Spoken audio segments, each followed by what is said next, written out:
Hanging in a chow line. Scratching and surviving. Hanging in a chow line. All right, Rockfin, let's do it.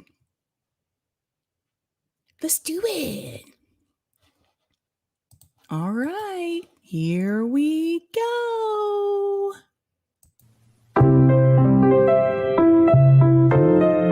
Doobie-doobie-doo. Doobie-doobie-doo. Doobie-doobie-doo. I'm your host, Sabrina Salvati. Doobie-doobie-doo. Doobie-doobie-doo. Doobie-doobie-doo.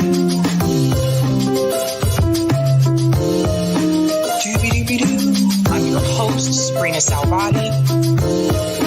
Doobie-doobie-doo.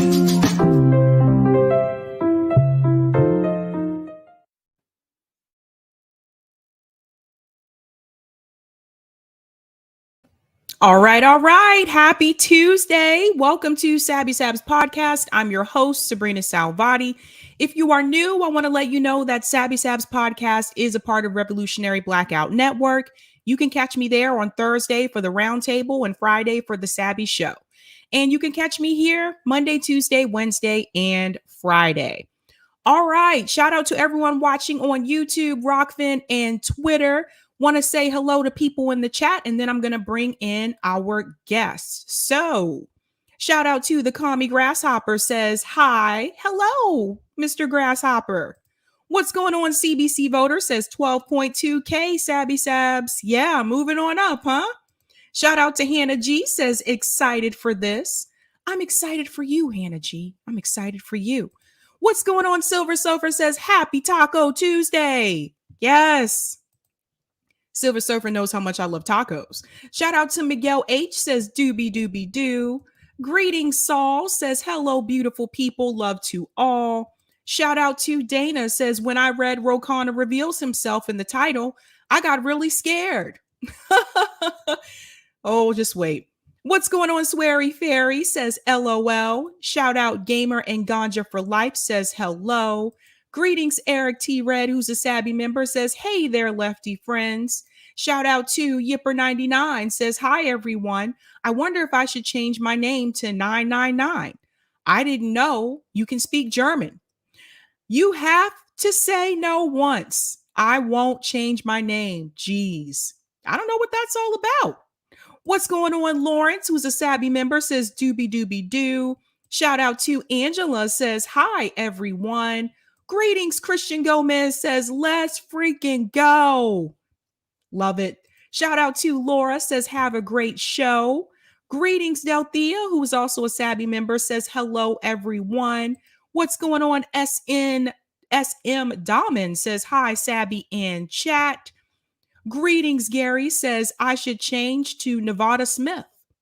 That sounds interesting. What's going on? Mr. X says, hello, all. Greetings, T. Torstrick says, Sabby, Sabby, Sabs. I think that is a cat on your head. What's going on? Comrade Cam says, OMG, I'm finally able to catch a stream. Daylight savings really messed up my schedule. I agree with you. We can agree on this. Shout out to Eric Gray says, hey, everybody. Assure is in the house says, time for Sabby Bangs. All right. Greetings, Winfred says, solidarity from Australia. What's up, Sabby? What's going on? Greetings to Zach says, Sabby, it's good to see your positivity after a long day. I had a long day too, Zach. I'm right there with you. I totally understand. Shout out to Greg Bruce, who's a Sabby member, says, hey, lefty friends. All right, before we get into tonight's news, I do have a special guest that I'm bringing on. This is part 2 of growing your own food. So Logan is going to come on. He actually lives in an apartment, and he's going to show you how to grow your own food when you live in an apartment. So welcome, Logan. Hello. Thank you for having me. Happy to be here. Thanks so much for coming on. So Logan, to start out, I want you to explain to everyone, first and foremost, Introduce yourself, let everybody know who you are, and why did you decide to grow your own food? All right, so my name is Logan Grendel. I'm a writer, I'm a dog guru, I'm a musician. I do a lot of things, wear a lot of hats. When I moved into the place I live in now, my family's from the South, and they've always been like into growing their own stuff. My mom always says, like, they didn't realize that they were poor when they were younger because they grew their own stuff. They had chickens in the backyard, so they just were used to providing for themselves. And so I was like, I wonder how we can do that living here. So when I moved into the place I'm in now, there's just a backyard. And I was like, let me try it. And people in the building were like, that's cool. And so I got some 5-gallon buckets and some soil and some seeds, and the rest is, as they say, history. And now I produce, basically between, I would say about mid-May and November, I produce 90% of my own vegetables. Like I don't have to buy, unless I want something I don't grow. I don't really have to buy anything. And where are you located for people who are, wondering in reference to the timeline, May and November? I'm in NYC. I'm in Harlem. So you guys hear that? Logan's in the city and he's still doing the damn thing. Yeah. All It's right. highly possible. Exactly. Like I want to show them. You sent me a couple of videos and I just want to show one of them really quick. I want to show the first one because I want to show you guys exactly how he does this. So a little kale appreciation post. Okay, Logan, you want to set this one up? Yeah, okay. So this I could hear myself saying it's a kale appreciation post. So kale is like the staple crop of the garden, because it's like highly nutrient dense. It is frost hardy. It's pretty easy to grow. It's got just a ton of it's also like weather hardy. So if there's like storms, et cetera, it usually survives. And you can just, I can just go out there and just munch kale, and I'm basically all day. And so I'm kind of just going through, and what I'll do is I'll show you the different sizes of kale plants that I have. Everything from, well, you'll see, yeah. But it's basically me just showing you the different sizes that you can grow from the same seed in roughly the same conditions. Okay, so here we go. I'm gonna mute my mic, Logan, because my computer with this will give an echo. So I'm just gonna mute my mic, but feel free to talk yourself. Okay. A little kale appreciation post. Though a lot of my garden updates could be called that. But here you can see one. I've been plucking it from the bottom, but call that harvest when hungry style. You just eat from the bottom. We have here a giant one. With my hand to the leaf just for size comparison. Sort of medium-sized ones here and here. And let's go over here to just this little small one in a little regular flower pot. So all of them are equally tasty and edible. Just showing you kind of what you can get from the same seed in the same conditions with whatever space you've got. Yeah. So that gives you an idea basically of, you can use a regular flower pot. You don't have to have a ton of space. There's nothing planted in the ground. Everything is in some kind of container. Most of them are repurposed or found, or I built them. I did buy, I bought some of them, but largely what we're talking about here is just, anything I could find. The thing that cost me the most actually is the soil, because I wanted to start with like good soil. But excuse me, once you have the soil, you can, I have a worm compost. You just put your food scraps and paper in there, and the worms help to process that. You throw that in there, and maybe a little bit of fertilizer once or twice per season. And there you have it. Yeah, and I'm glad you sent this because I want everyone to see this is in a pot. So this is the common problem a lot of people run into that live in apartments, right? Like you don't have a yard or you don't have the right soil in that yard. And so this is something Logan's showing you. You can grow this in a pot. How long does it take for kale to typically grow? I am about to start seeds because it's a little bit early to plant directly outside because we still might get some freezing nights. But um, I would say like from seed to eating, like a couple months, like 30, 60 days. 60 days is safe. And also on like a package of seeds, it will generally tell you, what the time to maturation is. But the good thing is also if you do like I do, like the harvest when hungry, you're just plucking a little bit, you can pluck it at different stages. So you can get baby kale, you can get full grown kale, you can just take it whenever it's ready, and you just don't take enough from any single plant to destroy the plant. And actually, that process helps because you're pruning. So, and you're pruning from the bottom. So the ones that are like the larger leaves take more energy from the plant and from the soil. So taking those off sends more to the plant, to the leaves that are still growing.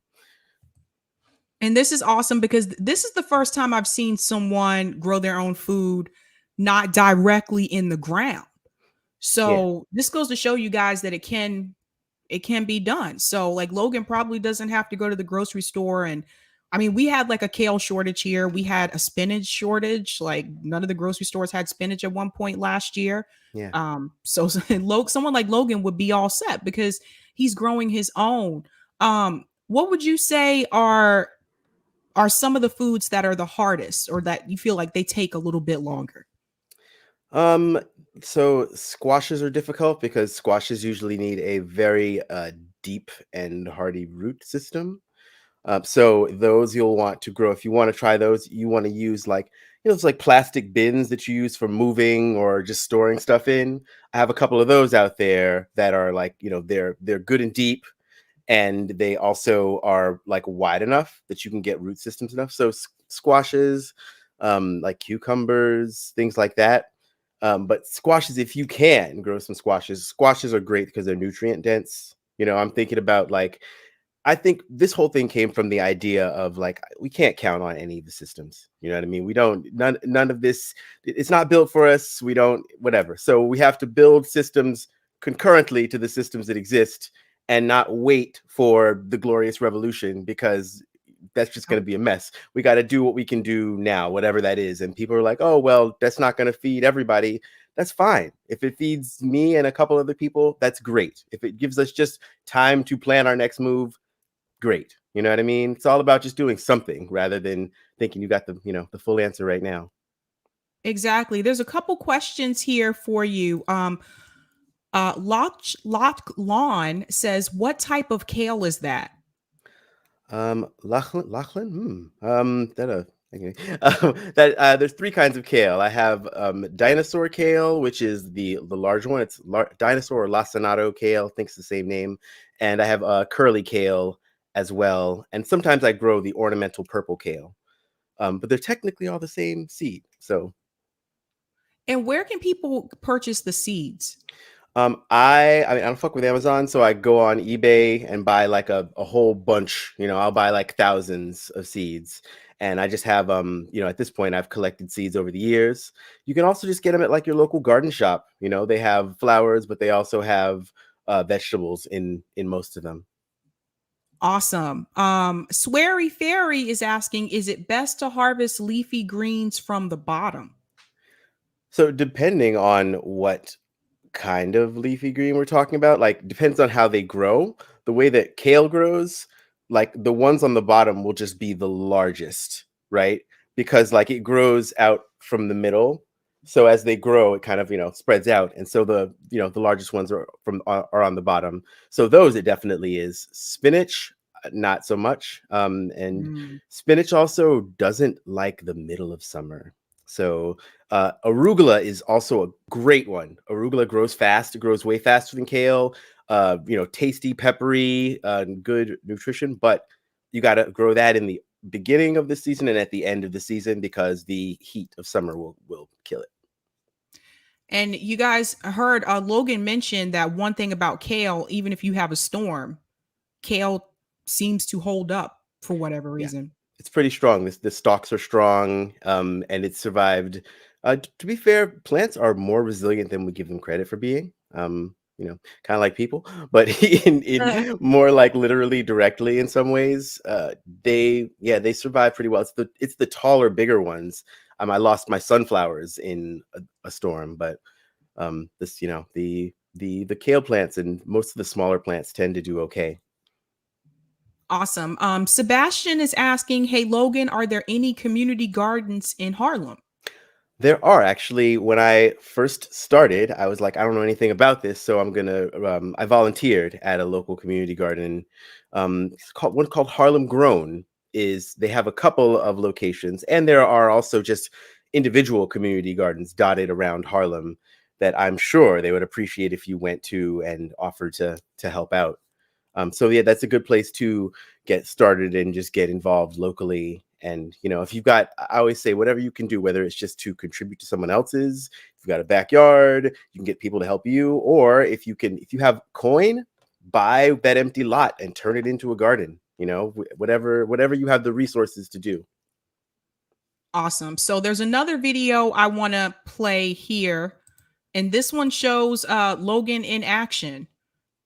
This was the one I saw when we were doing the General Strike Summit, and I was like, holy crap. I was like, how does he do all of this? Oh yeah. So here we go.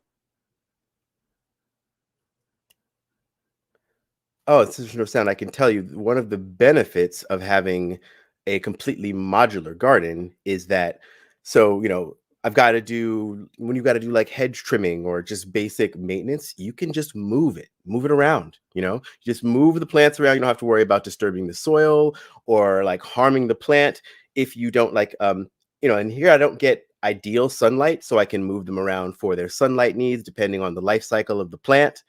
And also, if you wanted to, if you in an emergency situation, you take all the plants, put them in the back of a van, and your whole garden goes somewhere else with you. It's completely modular, and it's, I think, the most sustainable way to do it. Here, I also, some plants. The great thing is you can put plants next to each other that you wouldn't be able to put next to each other if they were in the soil, but sometimes they get a little unruly, and the ones with vines, they grab onto the other plants, and so you got to move them around. They're kind of like the obstreperous kids in class. You got to make sure they're next to other plants that can take it. So yeah, it's great to have things be completely mobile. Awesome. Rockfin comment from Javi. I grow a lot of my own food. It's gross to me how many touch your food before you buy it. It's That's real. also much cheaper. Yeah, I mean, you will put in time. It's like, I would say, half an hour to an hour a day guaranteed, right? And then you'll have every week you got to put in a few hours for maintenance, and then every couple of weeks you got to do some major project. You got to make sure to stay on top of insects and potential visitors, squirrels, birds, et cetera, because um, preventing pests. I use a couple of different things for larger pests like the squirrels, the birds, etc. I have an ultrasonic solar powered, it produces sound that keeps smaller animals away, and it doesn't bother the dogs because I have dogs. I work with dogs, and I also use a number. I use diatomaceous earth for some of the plants. That is pretty inexpensive and kills off some of the insects. I also remember to let the spiders and ladybugs, they get to stay. They stay. They are comrades. They live in the garden. Also, yellow jackets. Yellow jackets and I have become friends because they love to eat cabbage worms. So it's a question. And also, you can make soap sprays, and neem oil are basically and I use all natural shit. I want it to be, I don't use, there are things you could buy that are just like straight up chemicals, but Mhm. I want to be able to keep the life that I want and get rid of what I don't. So it takes a kind of a granular hand on it. And cabbage worms, you can really just go through and pluck them off by hand, because they will go through kale. You have never seen. Oh, it's ridiculous. They just like gnaw it like it's a cartoon. And she's gone like one day to the next. Awesome. Sweary Fairy is asking, do you grow beefsteak tomatoes? I grow a few kinds of tomatoes. Yeah. I actually kind of prefer at this point to grow smaller kinds of tomatoes. Grape tomatoes, orange tomatoes, sun gold tomatoes. Sun gold tomatoes are nice just because they add like that little pop of color throughout the garden. But I do grow several kinds of heirloom tomatoes. But I don't think I grow beefsteak tomatoes. There's like I think last year I had 5 kinds of tomatoes. Oh, I just mix it up depending on what seeds I have and just like what I'm feeling like, and also what plants flourish from the seed stage. But the smaller ones produce so many, so you just get lots and lots and lots of tomatoes. I think that's kind of the best bang for the buck if you don't have a lot of space. Thanks for the super chat, Roger Meadows. Suggestions for collard, mustard, and turnip greens. Now I have grown those too, and I like. I mean, collards. I don't really mess with mustard greens that much, but mustard greens are great to grow. Don't get me wrong. But they gotta get to like a larger size, and I'm also thinking of what I can just kind of pluck, cut, and come away. And collards you can't do that as much with because you got to cook them more. Like kale, sometimes I just eat kale like right off the plant. Directly plant to face. So. But those you can definitely grow those as well, and I would use a larger 5-gallon buckets are kind of the standard. And 5-gallon buckets, you can find those outside of restaurants. They get yeah, I mean they throw tons of them out, and they don't want them. You just get them, clean them out good, poke some holes on the bottom, and you're good to go. Yeah, I was about to say when I waited tables, we used to throw those out all the time. Yeah, yeah. I mean, it would be actually great if people just collected those as just a matter of course. And one of the things I love about everything about gardening is sustainability in action. It's like it works together so well. You prevent this 5-gallon bucket from going to a landfill. You take your food scraps that were going to go to the garbage, and that turns into your compost, right? You are creating food, you're creating community. I've made friends, people on the block that are also growers. We exchange plants, and otherwise we may have had no relationship, but we have now this connection, and it's a local connection that, all types of connections foster community. And like this, there's nothing more we need right now. I want to show this video as well because I want you guys to see just how beautiful this is. Again, this is one of those times where never say never, right? Even if you live in an apartment. So I want to play this one. This is what things look like today. It is currently the 11th of June, 2021. And a lot of these plants are really ready to start plucking from. I do harvest when hungry as opposed to harvesting entirely. So I just eat a little bit here and a little bit there, take from, a little bit from each plant so they keep growing throughout the season, and I have consistent food, and it's basically pruning the plants as well, so it helps to keep them healthy. As you can see, there's just a lot going on, and there's ladybugs and bees and just and the birds and squirrels have stayed away because of the sonic repeller, so that has done its job quite well. Just a little quick overview. I'll do some more specific tips and tricks quite soon. Much love. Yeah, it is Awesome. it's just possible to do much. We are so much more powerful than we think we are, and a lot of it is just we got to get out of our own way and just try it. Just try shit, and the worst that happens is it doesn't work. But by my first year of doing I think this is going to be the 5th year of the garden. By the first year, I was just giving away tomatoes. I was because I couldn't eat another freaking tomato. There was just too many of them. So. Wow. And quick question, where are you getting the pots and the soil? So a lot of the pots are repurposed thing, the 5-gallon buckets. Flower pots, I've either had them or got them from just people who had them, or I walk by a street and I see someone has put some out, I take them. There are some that I bought, but largely most of the pots are repurposed in some way or other. And the soil is the thing that I spent the most money on. And I just go to the local garden store for that. But I can't recommend anything illegal, but there's plenty of ways to get soil and remediate it. And that's all I'll say. You can just look that up. Cool. Here's another video here. I'm not going to play the volume because it has music, but Cool. here is Logan at work here. So this is why I tell you guys, like, it can be done. Provides 90% of fresh vegetables, harvest when hungry, May through October. I'm just thinking about all the different things that you can grow. Yeah. And if you grow something and your neighbor grows something else, you trade.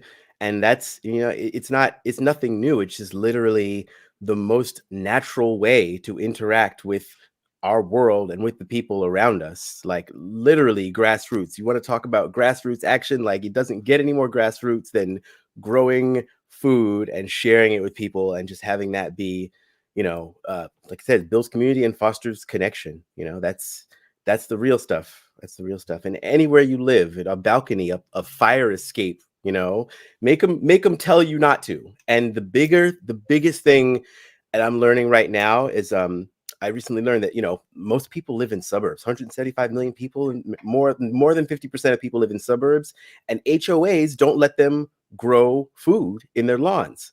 And Yep.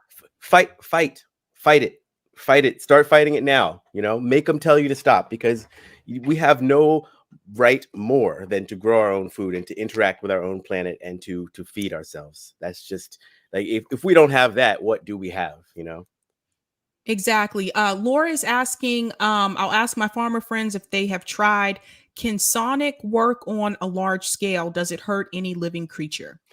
So the one that I have, you can dial it, and so I have it dialed to the point where it won't affect dogs, because there's dogs that live in the building, and I always have dogs around me. So, and it doesn't hurt them; it's just an annoying sound.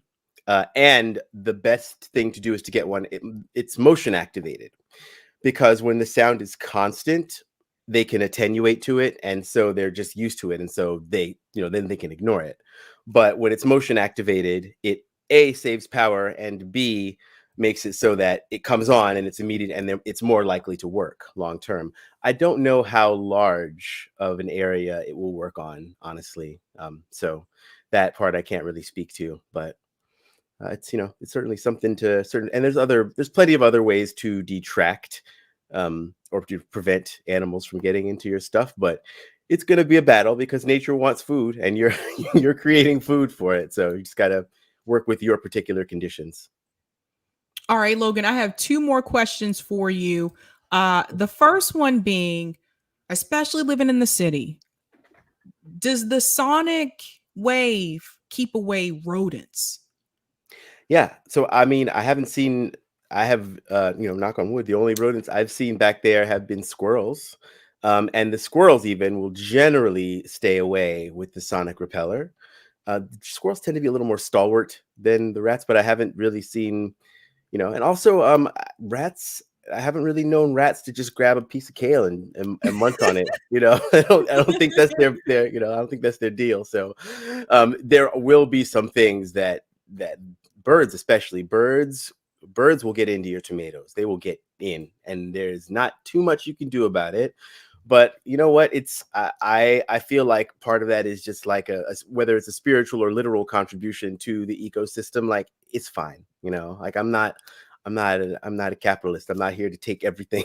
If they get some, it's fine. It's fine. I'm gonna try and keep them away. Uh, Rats prefer pizza.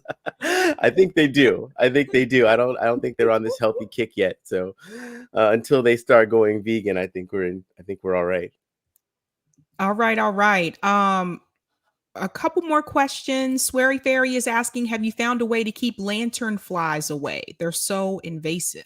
Lantern flies. I don't know what a lantern fly is. I know fireflies. I do see fireflies back there sometimes, but they don't eat anything. They're just pretty. There are white flies. White flies are a problem, and you got to deal with those and they're really, really tiny. Like they're even difficult to see. So you got to make sure to like actually examine and check your plants. Spray them with neem oil and or the mixture of, it's like soap, like I use a Dr. Bronner's and cayenne pepper and water in some mixture, mix that up, spray that on the leaves, and that and different things work on different insects. But lanternflies, I don't know exactly, but I'm sure you can find, like, some way to do mitigation for insects. Sebastian is asking any advice for gardening when you have landlords. Ooh, good question. Oh, I mean, I do. Like, I don't own, I don't. This is not my backyard. If it was my backyard, I would have a way bigger operation, actually. But just the people that own the building were like, sure, I mean, you're gonna build and upkeep a garden and give us food all year? Absolutely. And that would be my biggest advice, would be to show them value, like a little proof of concept and proof that you are beautifying and returning value, and just generally ameliorating their situation, and they don't have to do any work for it. They have to either be basically an HOA where they're getting paid to not let you do it, or just kind of real piece of shit. Sorry if I'm not allowed to curse on here, but um if they're ordinarily a landlord, will, I mean, and honestly, some of them will just be down. It'd just be like, oh, I hadn't thought of that, because that was my situation as well.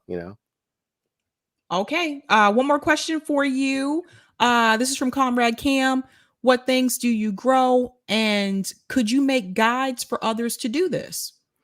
So I'm kind of working on that for this year. I'm not sure exactly how I'm going to do it, but in terms of what things I like to grow, I think in terms of yield, nutrient density, hardiness, and flavor, obviously, right? And a little bit for variety. You want to. So I grow herbs, I grow kale, I grow tomatoes, I grow arugula. Those are the four things that will always be in my garden, always. And then I also just sometimes I'll just want to try out something. I grew quinoa a couple years ago. Uh, Beautiful, beautiful plant, very tall, very lovely, great color, but it's a grain, so it takes so much of it to make food.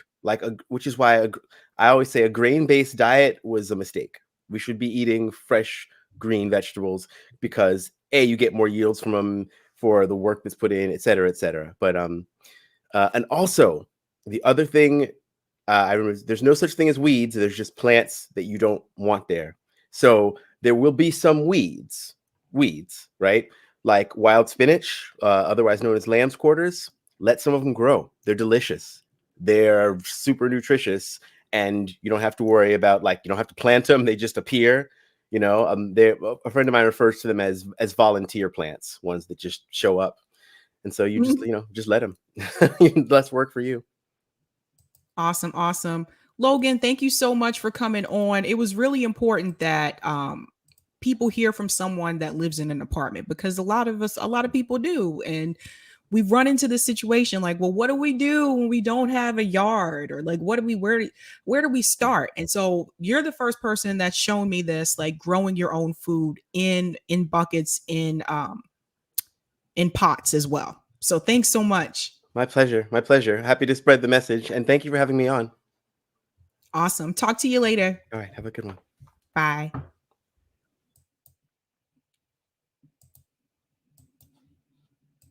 All right, guys. Welcome, welcome, welcome. I hope you learned I hope you learned something with that. I think it's really important that you hear from someone who's living in an apartment that's growing their own food. So these things do happen. And that was my first time seeing someone being able to do it that way. So hopefully you learned a bit from that. Quick shout out to everyone who is a Sabby patron. Whoop, whoop. Thank you guys so much. I really appreciate your support. It does go a long way. If you're interested in being a Sabby patron, I have 4 categories: members, Sabbies, Sabsters, and the ultimate. All of their names are listed here. Thank you guys so much. And their names are also scrolling across the bottom of the screen as well. So, what are we talking about tonight, ladies and gentlemen? Let's go ahead and get into it. Let's get into it. All right. Tonight, we are talking about Richard Wolff and Chris Smalls calls out DEMS. What is that all about? We're going to get into that. We're also going to discuss Khanna reveals himself. Oh, this is an interesting interview. He really is saying the quiet part out loud. And we're going to discuss Ilhan Omar versus Royce White. Who is Royce White and what is happening there? So, definitely want to get into those stories really quickly. I owe someone an apology. I would like to issue an apology to Roger Meadows. If you were watching last night, you remember Roger Meadows told me that the Good Times theme song is hanging in a jiving. It is not hanging in a child line. I said, no, it's hanging in a child line. And Roger Meadows told me it is not. Last night, after the show, he provided proof. And apparently, the writers who wrote the song, the actual lyric is hanging and jiving. Doesn't sound as good, though. Hanging in a jiving. Hanging in a child line. I'm sticking with child line. That's just me. Thanks for the tip on Rockfin, Roger. Hey, Sab, ask me how I'm doing. Guess what I'll say? Hanging in a jiving. See, he's already coming in with the jokes. You didn't think I'd just let you ride on that, did you? Only reason why I didn't respond after everyone piled up on me was because I couldn't send it in the chat since I was driving. Here is the link and look at the bottom of the page. Can you show me that, Eric, that link? Eric's going to show you guys. I didn't believe it. I didn't believe it. And yet, here it is. All the way at the bottom here, it says temporary layoffs, good times, easy credit ripoffs, good times, scratching and surviving, good times, and boom, there it is. Hanging and jiving. It's hanging in and jiving. Good times. Ain't we lucky we got them good times? And it says right here at the bottom, the reason one DVD box set has the lyric as hanging in a chow line, the season 1 DVD box set has the lyric as hanging in a chow line. However, the writers, the Bergmans, confirmed that it's actually hanging in and jiving. Thank you for letting me know that, Roger Meadows. I was wrong. I apologize. And my life is forever changed.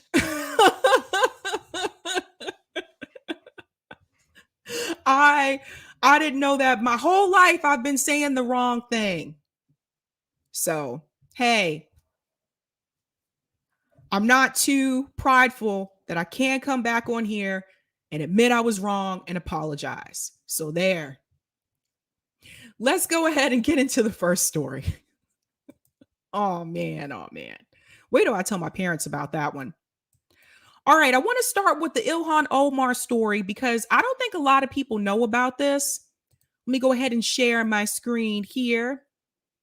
You have to listen to this video because I want to go ahead and forewarn you. This is exactly what I predicted would happen if the squad did not actively push on these issues that they ran on. So I want to give a quick shout out to Case Study QB.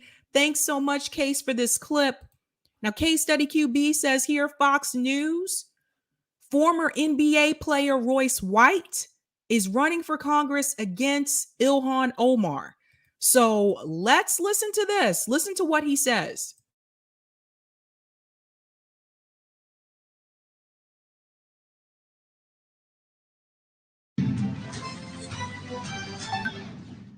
Up now, a former NBA player making a move from the court to Congress, he hopes. Royce White taking on the establishment and globalists with his bid to unseat Minnesota's Democrat Congresswoman, Ilhan Omar.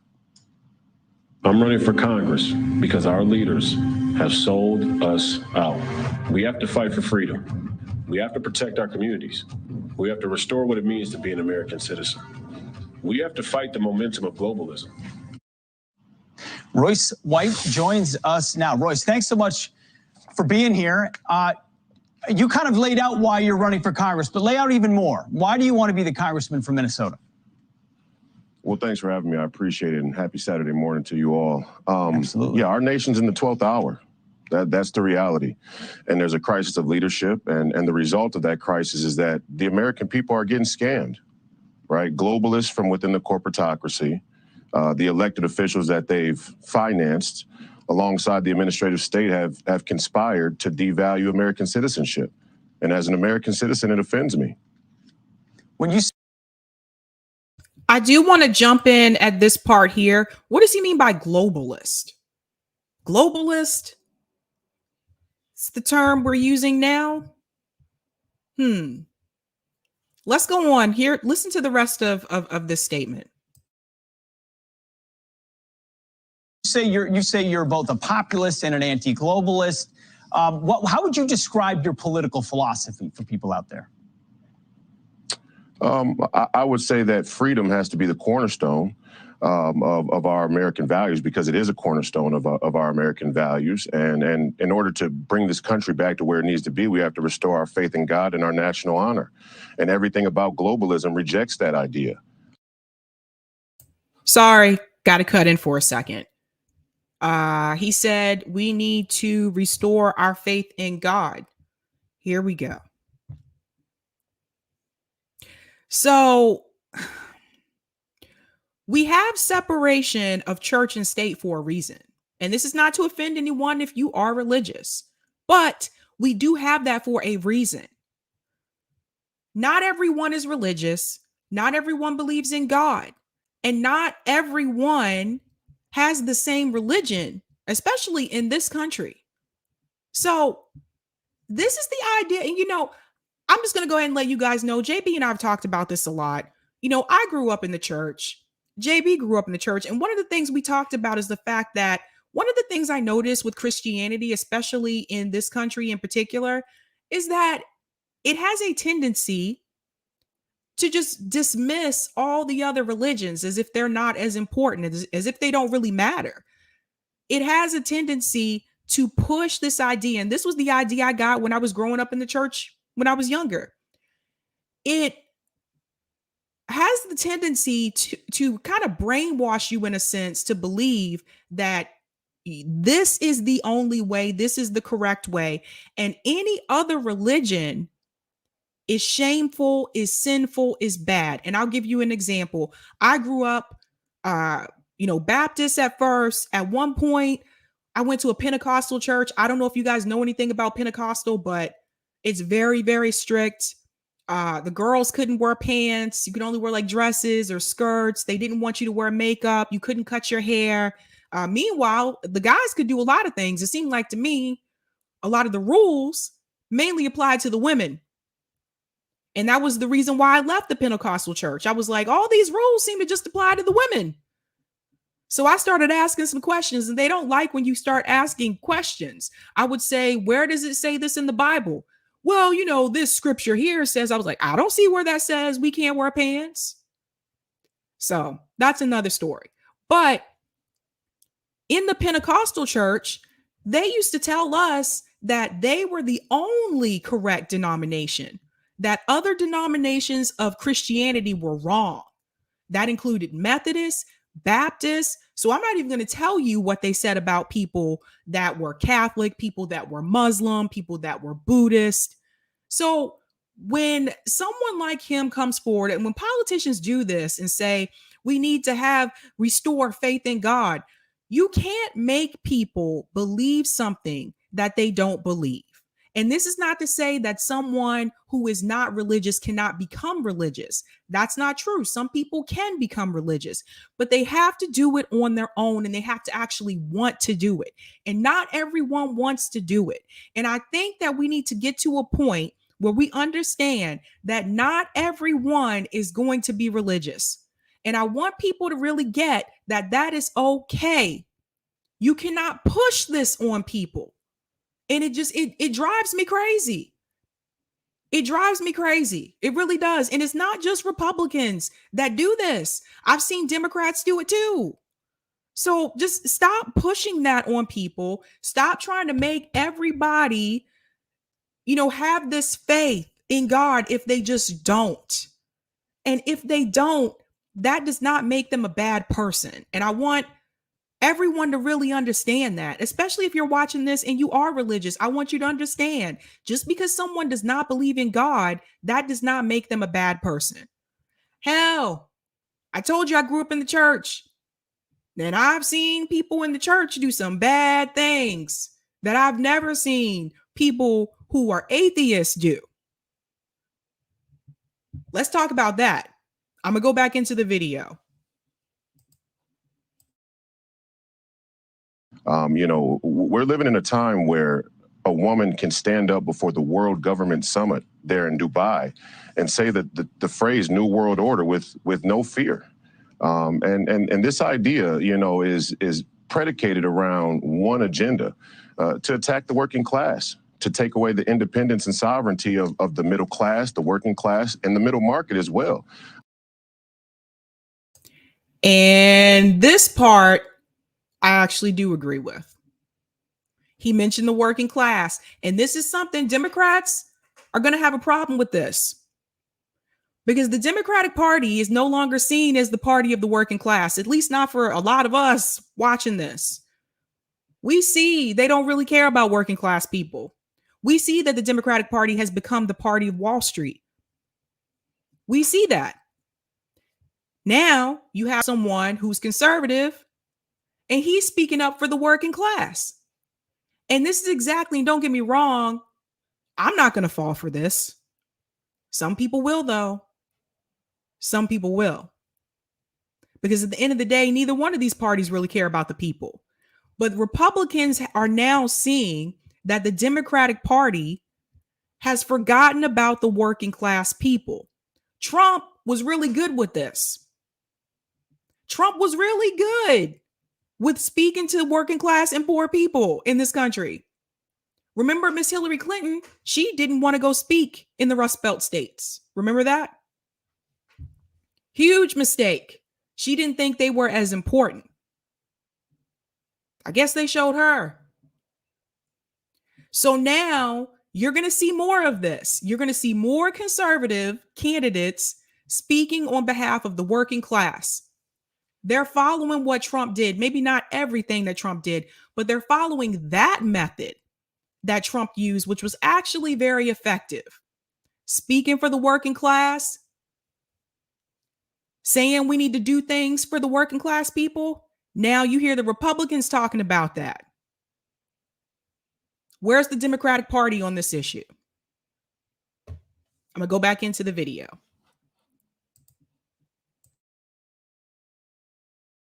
All of it's intended to create a new surf society, and everything about it is inappropriate and it's anti-American. And COVID's only accelerated all of it as an excuse for them to do even more. You want to run, you're running against, or you hope to win the Republican primary to run against Ilhan Omar. What has she done to the district and the country? Well, Ilhan is in on it. For sure. She's a puppet of the establishment. And one of the most predatory psychological scams, you could say, that's being run socially on people in my district even. And I do have to agree with him on this part when he said that Ilhan's in on it. She's a puppet of the establishment. You guys hear that? What has Ilhan Omar been doing? See, this is one of the things I pointed out last year, and people were like, how dare you come at the squad? How dare you say bad things about the squad? They're progressives. They're the most progressive people that we have in office. And I'm like, are you seeing how they're voting? Are you seeing what Ilhan Omar's doing? So I agree with him on that they're puppets of the establishment. They've been pretty much going along with everything that Joe Biden wants. Now they're starting to speak out more now, but it's also election year. Not so much last year. Ilhan Omar told you herself that if she could meet anyone from Britain, she said she would meet Margaret Thatcher. Racist, warmonger Margaret Thatcher. That's who she chose. She would have been better off picking the Spice Girls. That's who Ilhan Omar chose. I'll let him go on. I'll let him go on. Now, keep in mind, this is a blue district. She's probably going to do well again in that district. But still, I would really like to hear from people besides Royce that live in Ilhan Omar's district. I'm talking about everyday working class people about how they think Ilhan Omar's doing. Here we go.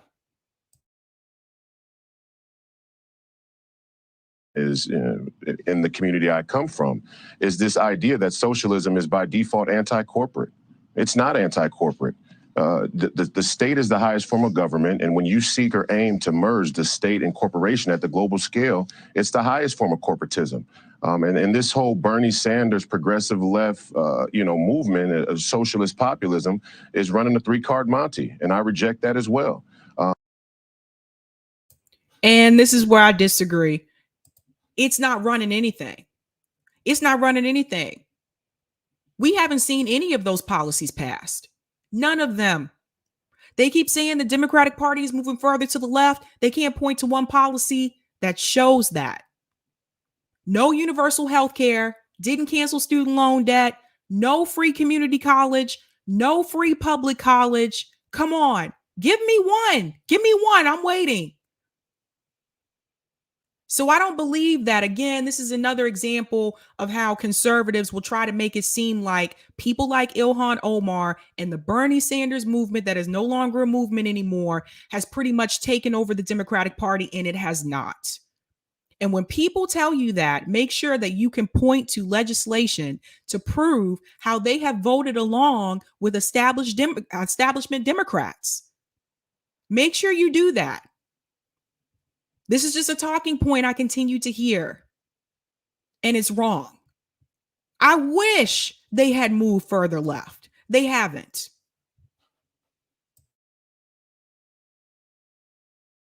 There's nothing that will come out of globalism other than a loss of faith in God, anti-humanism, transhumanism, and a wayward and moral decay. Royce, can you win? It's a tough district. There he goes again. He's bringing up faith in God, anti-humanism. You guys hear these words? Globalist, anti-humanism. What? What? Okay.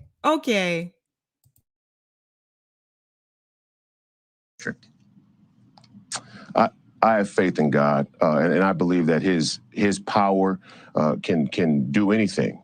The reality is, many people have voted Democrat in my district for a very long time, but I believe they see the scam, or they're starting to see the scam. They're starting to see that what the liberals and what the Democrats have promoted has not yielded results.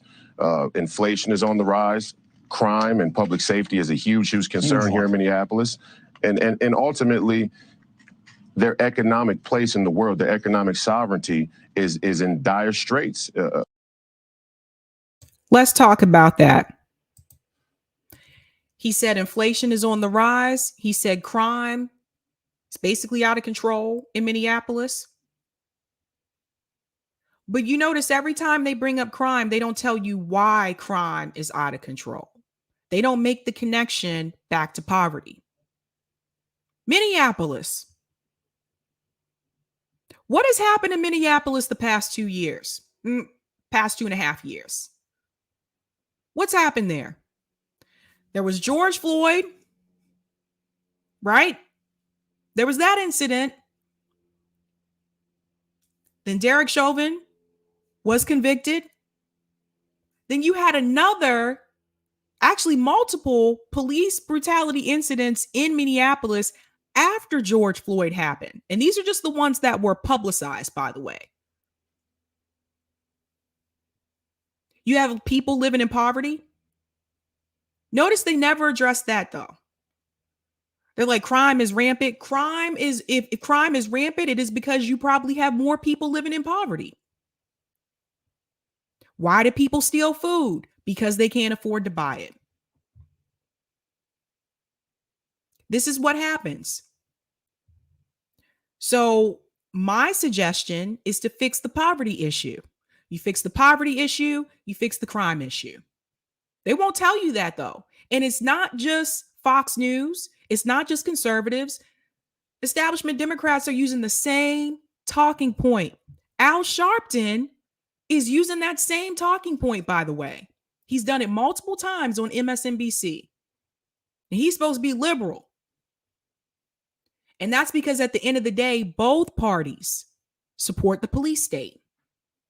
Joe Biden bragged during the State of the Union address. He bragged. He said, I'm going to fund the police. That's where your money's going. To them and to the military industrial complex. That's where the money is going. But they continue to want to complain about the crime issue. If you've given the police more money, you have more police officers, they have more equipment, they have militarized equipment, and the crime rate still has not decreased, what does that tell you? Tells me a couple of things. One, police don't really solve crime. 0.02%. So there's that. And two, you're not fixing the issue that is causing the crime. They're trying to fix the crime. They're trying to get a tackle on that. They're not trying to get a tackle on the poverty issue. And that is done on purpose. Mark my words. So right now, the same thing you just heard him say, I just want to remind you, Al Sharpton has said the same thing. Joe Biden has said the same thing. Both parties are pro-police. Remember that the next time you tell someone that you're not going to vote blue no matter who, and they try to shame you, and they try to make you feel bad because you're not going to vote for them. Remember that. From all angles, and their freedoms, their basic freedoms. You know, 65% of Democrats polled during the pandemic that they would lock unvaccinated people in their homes. So I think people are very afraid, and a lot of people voted Democrat didn't want to take the vaccine. Some that I know personally, but felt they were forced to because of economic pressure. Yeah, if you don't have economic security, physical security, and medical freedom, that should force you to look somewhere else. Royce. Busted. Got him. So the host just told you if you don't have economic security, if you don't have food security, that should force you to look somewhere else. A lot of people in the United States don't have that, whether they're on the right or whether they're on the left, whether they're in the middle, whether they're not political at all. And that tells you it's not a party issue. The problem is capitalism. That's the problem. Last time I checked, poverty doesn't sit back and say, let me see if these people are on the right or on the left. No. Corporations don't sit back and say, which one of these neighborhoods is conservative and which one is liberal, and let's figure out those are the ones we're going to target. No, they don't care. Walmart, Amazon, Wells Fargo, JP Morgan, they don't care if you're on the left or the right. They just care if you're poor. They're only concerned about you being below them. They never want you to get to their level. Do you think the Waltons really want to help out people in this country? If they did, they would pay people more. No, they don't. You see Howard Schultz has stepped back in as interim CEO of Starbucks. You think he really cares about helping people in this country? No. If he did, they wouldn't be firing Starbucks employees that are trying to start unions. They fired another one the other day, by the way. I'm trying to see if I can get her on. They don't care. And in every election cycle, we argue with each other over left versus right, over which candidate is better for president. And at the end of the day, the people at the top, these companies, these corporations, these families that have all this money, they just sit back, they look down on us, and they laugh. We're sheep. And they laugh because they can look at us and say, they actually think that this is the problem. Look at them fighting amongst each other like animals.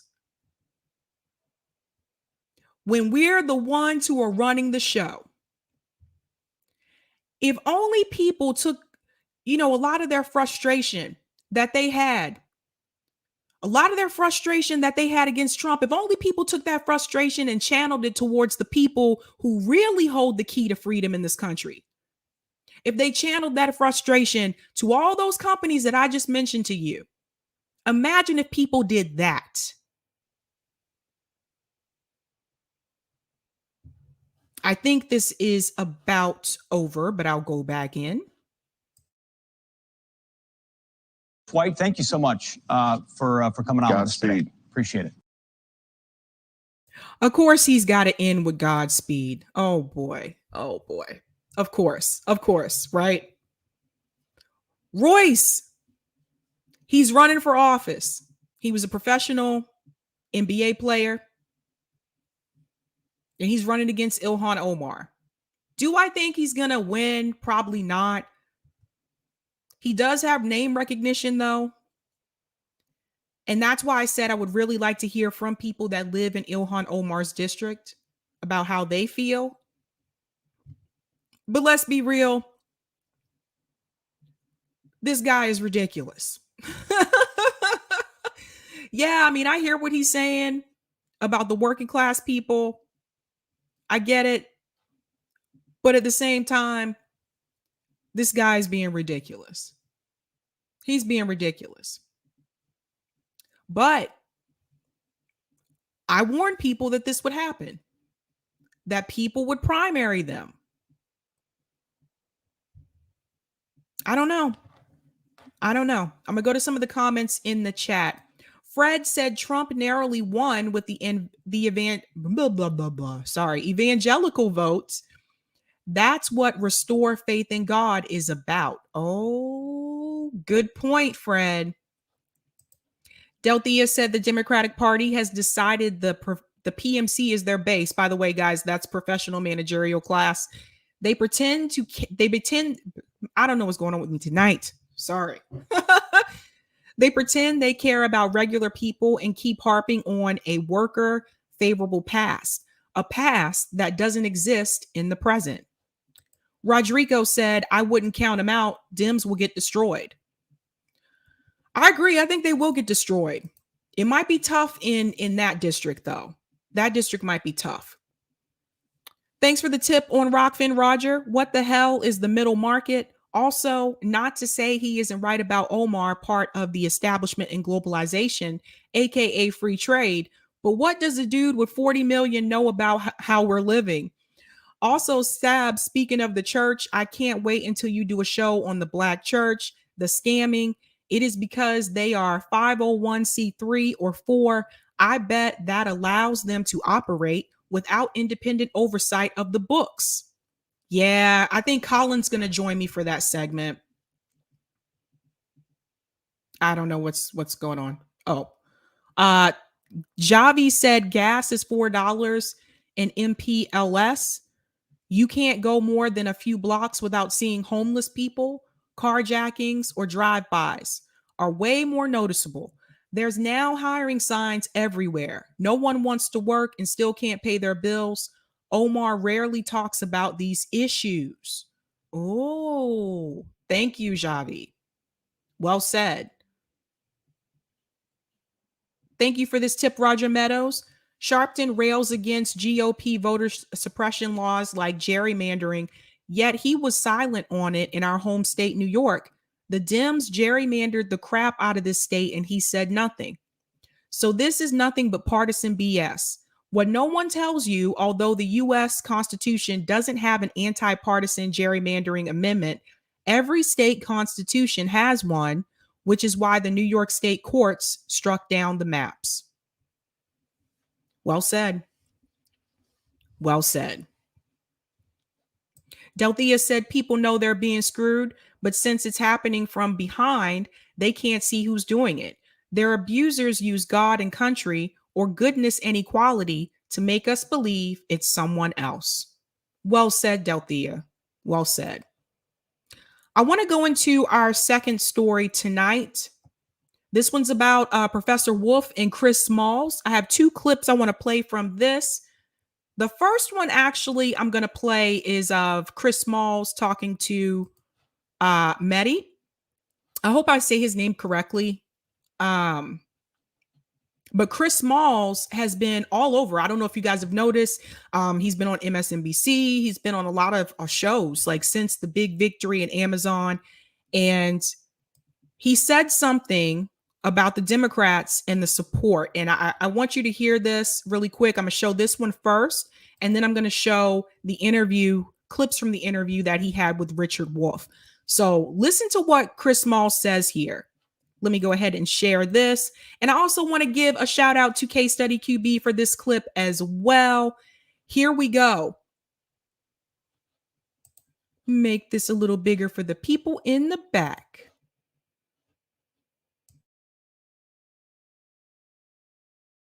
Chris, Democrats like to say they are the party of the underdog, the party of labor, of workers. And yet the vast majority of elected Democrats in Congress, last time I checked, haven't said a word about your victory. How disappointed are you in the Democratic Party when it comes to the issue of labor rights? Well, right now, there's a lot of buzz online about, who supported, who didn't. And I want to clear the air on that. They didn't support us. And that's just a fact. I know who was here on the ground with me every day. I know who came out to support us at our rallies, and it wasn't them. And it's not just them. It's a lot more people that are out there that obviously didn't show up for these workers here in Staten Island. And it's a shame that, they wait until, we get to an election, we actually are victorious to come out and show their support, something that they could have done 11 months ago when this campaign first started. So I'm just hoping that they can redeem themselves. This is a marathon. I don't have any ill will towards any of them. I just want them to do right by their constituents. We're here in New York. Doesn't matter what district you come from. Doesn't matter what district this building is in. These are all New Yorkers traveling from all boroughs. I know 8,300 of them. I know where they live. And I can tell you they absolutely represent the politicians that they elected. So, they all need to step up. And I'm talking to every last one of them. They all need to step up and make sure that they are taking care of these people. Chris, Democrat. Let's talk about this for a second. Chris Smalls is so humble and so genuine. I interviewed him a year ago, and he was not going to give up this fight. He was not going to give up. And they tried to throw everything at them. Now, they weren't successful in Alabama, but even though they weren't successful there, they continued to push on, right? And that's how we got to the Staten Island location and the victory that they've accomplished there. Let's talk about something that Chris just mentioned really quickly about the Democrats not being there for support. If you saw my episode last week, and if you were paying attention to Twitter as well, you guys know AOC tried to, toot the horn about this success, this victory, but she ghosted them when he was asking her to come and fight with them after she said she would be there. She ghosted them. Now, there's a number of reasons. I went into that in the last video, or excuses that she gave. But the thing is this does not look good for the Democratic Party, period. It definitely does not look good for these progressives that are in the Democratic Party, because they're the ones that said that they are the everyday people that made it to Congress and that they were going to fight for the everyday people. And then multiple opportunities have come up, whether it was the marches for Medicare for all, whether it was this event that she said she was going to be at, and she just ghosted. And it seems like they have more time and energy to do things that are not as important, like going to the Met Gala, parading around in a dress that says tax the rich or eat the rich or whatever the hell the rich. Has more time for that. You can go to that. But you couldn't go to something that was really going to actually help the workers. And let's talk about the district issue that he brought up. Chris is right here. We have the same issue here in Boston. A lot of people work in Boston. don't live in Boston. That's common in metropolitan areas. So for AOC to say that the warehouse was not in her district, she knew the warehouse wasn't in her district when she agreed to be there. Just because the warehouse is not in her district, that doesn't mean that people in her district don't work at that warehouse, which Chris has confirmed multiple times they do. This is the thing about when you live in these metropolitan areas, New York, Boston, DC is another good example, where you have a lot of people that work in the city, but they don't live in the city. So the excuse that AOC gave, it was BS. I'm sorry. And anyone who's lived in New York, and I lived in New York, I didn't live in Manhattan. I lived in Brooklyn. I worked in Manhattan. That's very common. It's not uncommon for people to live in Queens and work in Manhattan. It's not uncommon for people in Staten Island to work in Manhattan, and vice versa. People move around. People are mobile. And AOC knows that. So the fact that she wanted to use that excuse that it's not her district per se, it's ridiculous. It is absolutely ridiculous. So shout out to Chris Smalls. Like, this was not something that was easy to do. He continued to fight. This has been going on for about 2 years now, if I remember correctly. He continued to fight and to push on and to push on. And no, he's right. You don't get to come in at the end after they've done all the work and toot your horn as if you were a part of it. And she was not a part of it. And it honestly is an embarrassing look. I think that this was embarrassing for AOC, to be honest. Now, I want to go into the video with Richard Wolff, because Richard Wolff also interviewed Chris Smalls. Doobie doobie doo. 25, 22. And Richard Wolff is going to mention here about the organizing that they were doing in Alabama. Let me go ahead and get that geared up for you.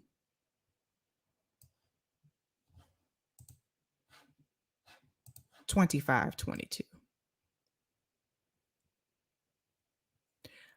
I want you to listen to something that that he says here. Listen to this.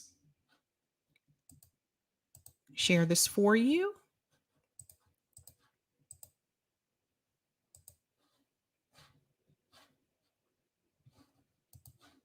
Here we go.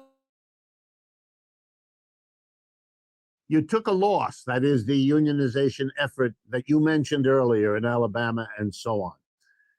But it looks as though win, lose, or draw, as you say, this isn't going to go away, that these losses are not going to destroy the morale or be like a punch in the gut where you can't go forward. It turns out that the organizing effort knows it's going to win some, lose some, but the point is to keep going. Am I right that that's the kind of spirit that's now there, so that a loss here or there doesn't have what the owners wish it did, which is the effect of stopping the process? Yeah, absolutely. I don't even consider them to be losses. I just consider them to be, minor setbacks, because we're not going anywhere. The workers realize, even though they were unsuccessful last year, that Amazon spent $25 million trying to stop that campaign. They interfered with it. That's why the board ruled for them to have a rerun, which is actually currently going on at the same time. I just want to jump in here and bring something to your attention. Chris Smalls just said Amazon spent $25 million to try to stop them. $25 million. Imagine what that money could have done. $25 million to try to stop them. They could have used that $25 million to help homeless people. Imagine if Rome's Tour for the Poor got $25 million. Do you know what Rome could do with that to help people? Imagine. They decided to spend that money on stopping employees at Amazon from forming a union. Because at the end of the day, $25 million is nothing for them. It's nothing. Just thinking about what they could have done with that money. This exemplifies the greed and power structure that we have in this country. When I tell you that these corporations, that they really do control everything, this is another example. Another example. The fact that you can just throw away $25 million. It's disgusting. I'm going to go back into the video.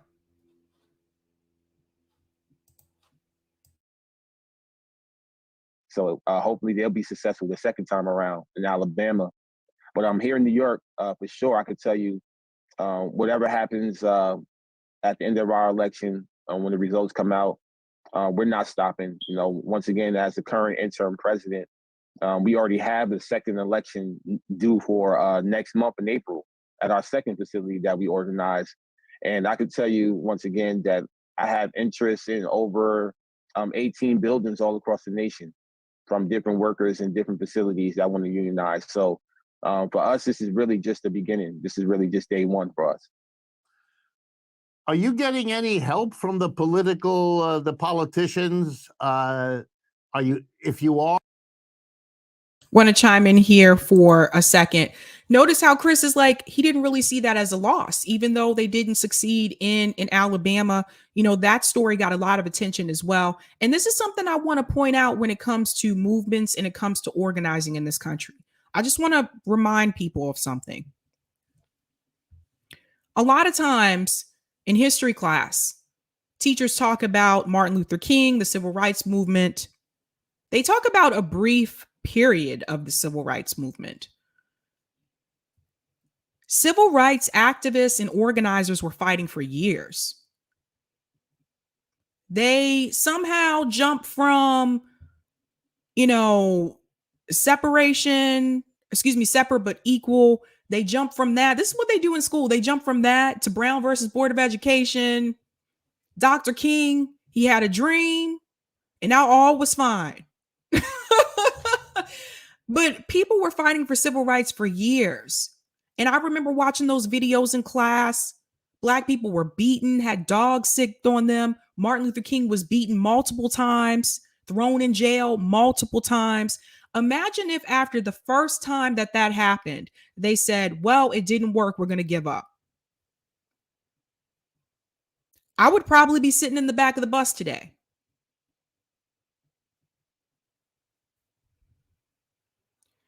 So when people make these comments that, oh, what is a march supposed to do?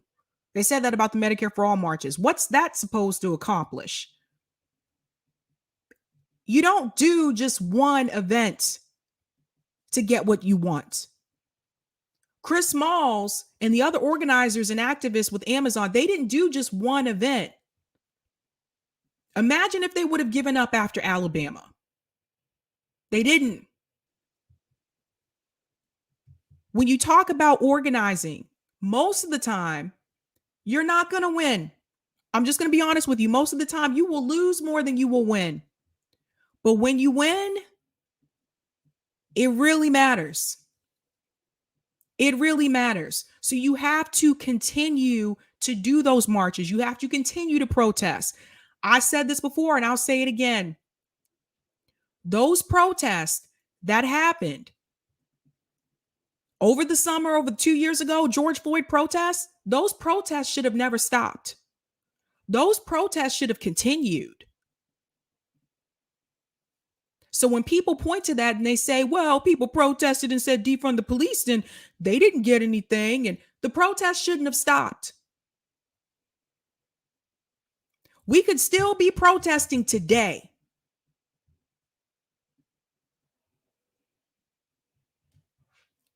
The fact that it got that much attention, that it was all over the world. Those protests should have never stopped. And some media outlets, by the way, stopped covering it. I don't know if everyone is aware of that. There were people that were still protesting in Seattle, in Portland, DC, but after a while, mainstream media stopped covering it. A lot of people don't know that. So when I tell you that mainstream media controls the narrative, believe me. I'll go back into the video. So now Professor Wolff is asking him, did he receive any help? Any help from the politicians? Let's go in.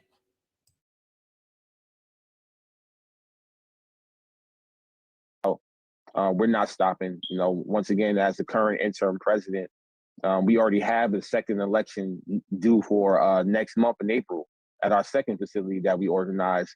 And I could tell you once again that I have interest in over 18 buildings all across the nation from different workers in different facilities that want to unionize. So for us, this is really just the beginning. This is really just day one for us. Are you getting any help from the the politicians? Are you, if you are, is it sufficient? What's the relationship between this effort, which affects so many people, and the political parties that run this country? Well, I mean, unfortunately, it's not enough support that we have. As of recently, we started to have a couple politicians show up to our rallies and events. You know, that was pretty much after we already filed for our petition. And as far as the public support, we don't have as much as we should. You know, this should be one of the most talked about campaigns in the entire country right now. But unfortunately, we're not. Listen to what Chris Smalls just said. This should be one of the most talked about campaigns in the country right now. Then he goes on to say, but unfortunately, and I'll play the rest of that in just a second, but he's 100% right. It should be the most talked about campaign in the country right now. Instead, more people are focusing on political campaigns. You're more likely to hear about that than you are to hear about this. And make no mistake, the only reason you're hearing about this on mainstream media so much right now is because they won. Because they created the first union, the first Amazon union in the United States. That's why you're hearing about it on mainstream media. And even in some of these channels have been talking about it in a negative way. I saw on Fox Business, they were talking about, oh my God, this means the employer can't decide when the employees can work. They won't be able to move coffee. He was talking about Starbucks, using that as an example. It just blew my mind that someone said that on national television. And that just goes to show you that they want to control us. We are a slave to the system. Prince knew that. Prince knew that he was a slave to the record company. I don't know if everyone knows about that story. At one point in time, he wrote slave on the side of his face. That's why he had to change his name to the artist formerly known as, so he could get out of the record company contract, so he could break with them. We're a slave to the system. They want to control us. They want to overwork us. And when we start to ask for more, they want to fire us and replace us with people who will not mind being overworked. They'll walk through the picket line. That's what we are. And when it gets to the point where they can't get anyone to do these long hours for them, not have any lunch breaks, only have 3-hour, 4-hour breaks in between shifts. Oh, yes, that was happening last year. Nabisco, John Deere, the teachers here in, not the teachers, the nurses here in Massachusetts. That was happening here. How do you only get 4 hours in between a shift? By the time you get home, that's not enough time for you to even sleep. When it gets to the point where they can't find anyone to put up with that, they'll replace us with machines. But they always want to control us. They never want us to be able to control ourselves. That's why there's few at the top and the majority are at the bottom. We need to flip that. There's a lot more of us than there are of them. And this is why I say we're not done seeing like these worker strikes. We're not done seeing the union, people forming unions. I think that's going to continue this year. Shout out to Kid for the super chat. Sabby and crew truly feel Chris Smalls is an American hero and hope we can all support him. Please do bring him on the show. Thanks. Yeah, I'm trying to get him back on. I am. Chris is very busy right now. I can tell you that much. A lot of people, I'm sure, have reached out to him. But I'm going to go back into the video.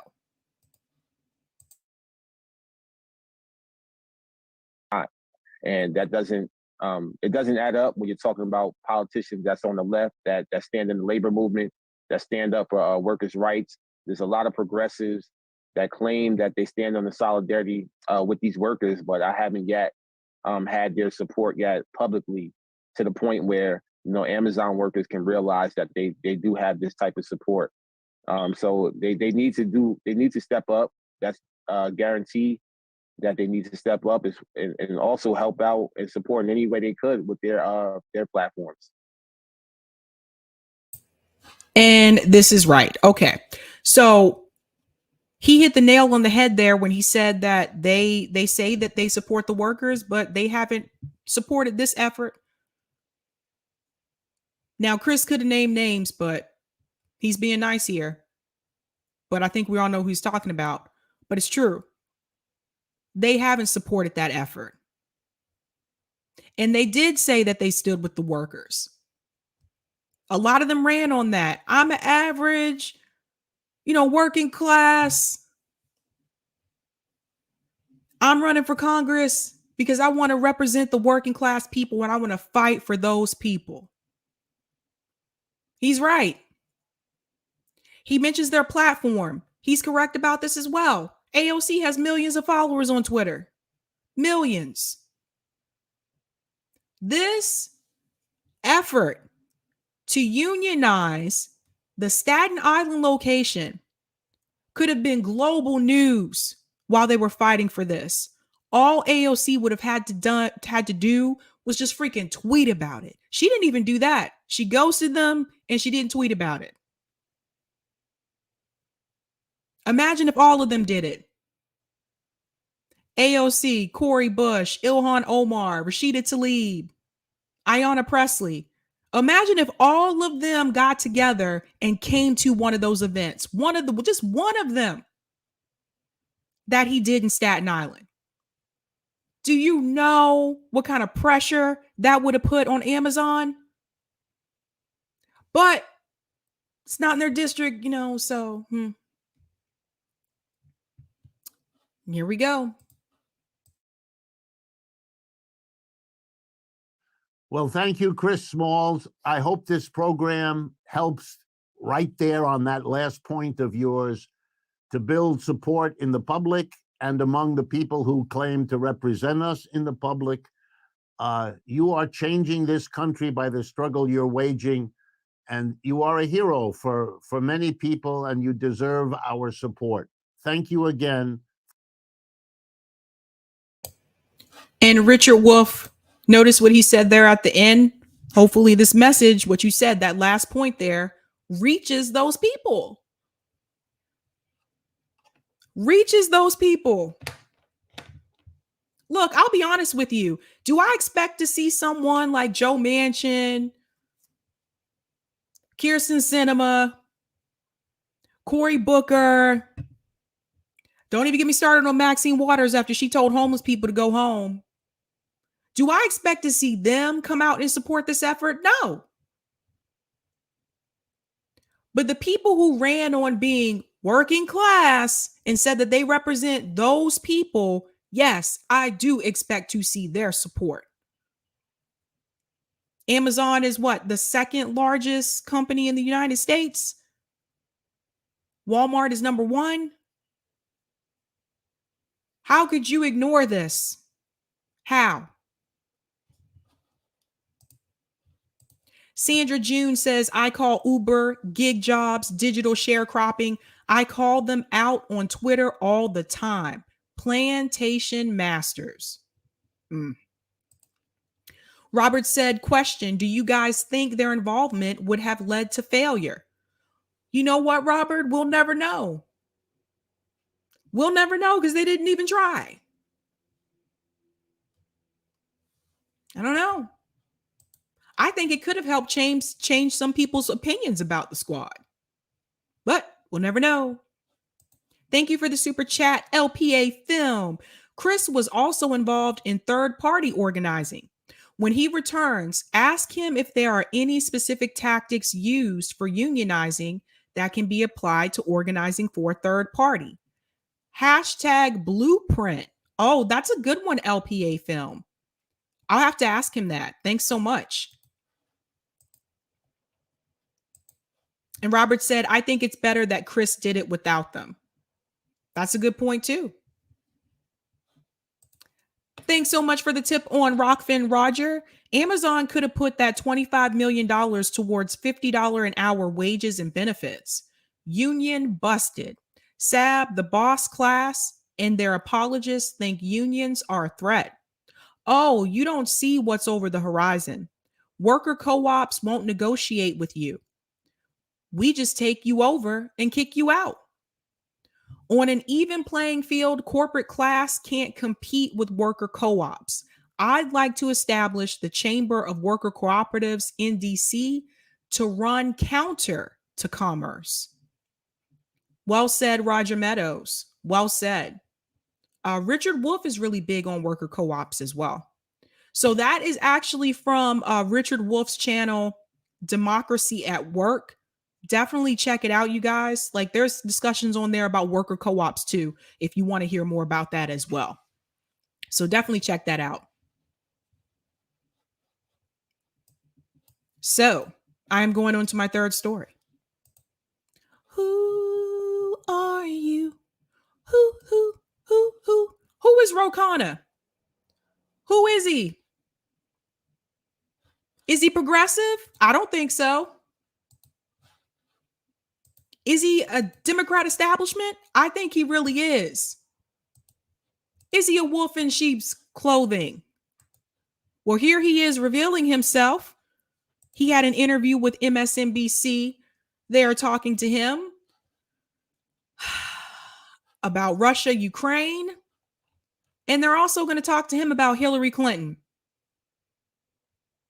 Shout out to K-Study QB for this clip as well. K-Study is racking them up tonight. Going into the story, listen to this.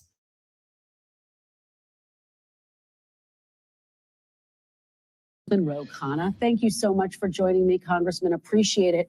Of course, we are all focused on these atrocities, these horrifying images that are coming out of Bucha. And President Biden today said that he is now working on new sanctions. President Zelensky said that just does not go far enough. What is your take, and should the U.S.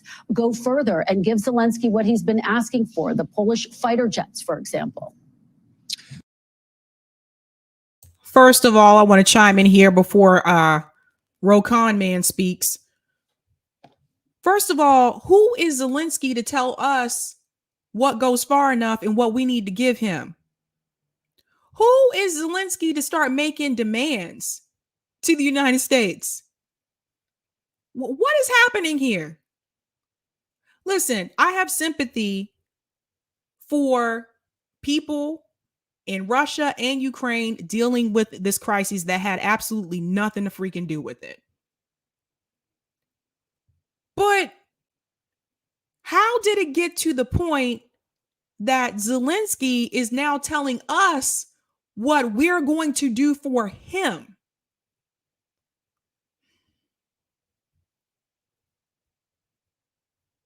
Let's listen to his answer. Where do you hear this? Well, the images are horrific. They are war crimes. I mean, brutal targeting of civilians. It's horrific that this is happening in the 21st century. We need more punishing sanctions that are going after more of the oligarchs. Only about 12 of them have had assets seized, and that are going after more people other than Putin who are responsible for these atrocities. And we need to get Ukraine more weapons. We've already provided them anti-tank, anti-aircraft missiles. We need to get them more missiles, more planes, more tanks that they need. And the United States, as I understand it, is helping other allies get those weapons to Ukraine. So he agrees.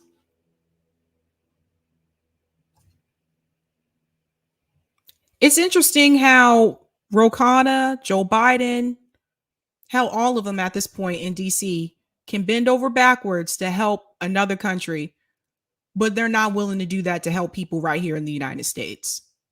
We need to get them everything that they need.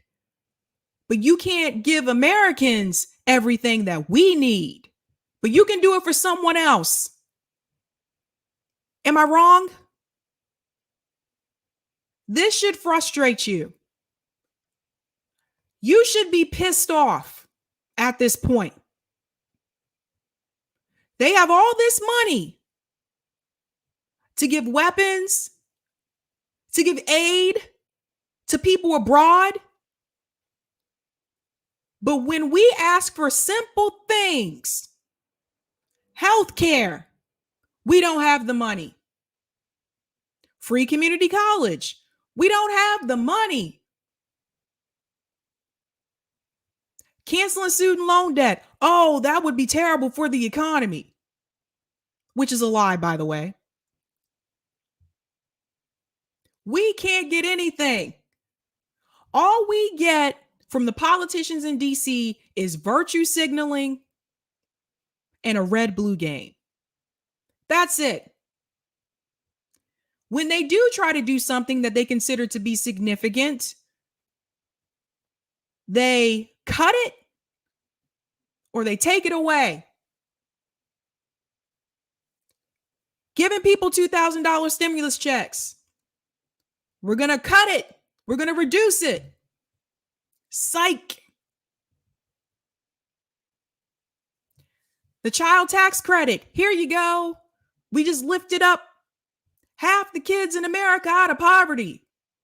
They were bragging about that. And I told you that's not a bragging point because the other half are still in poverty. I don't know why they thought this is something that you should brag about. What happened? They took it away.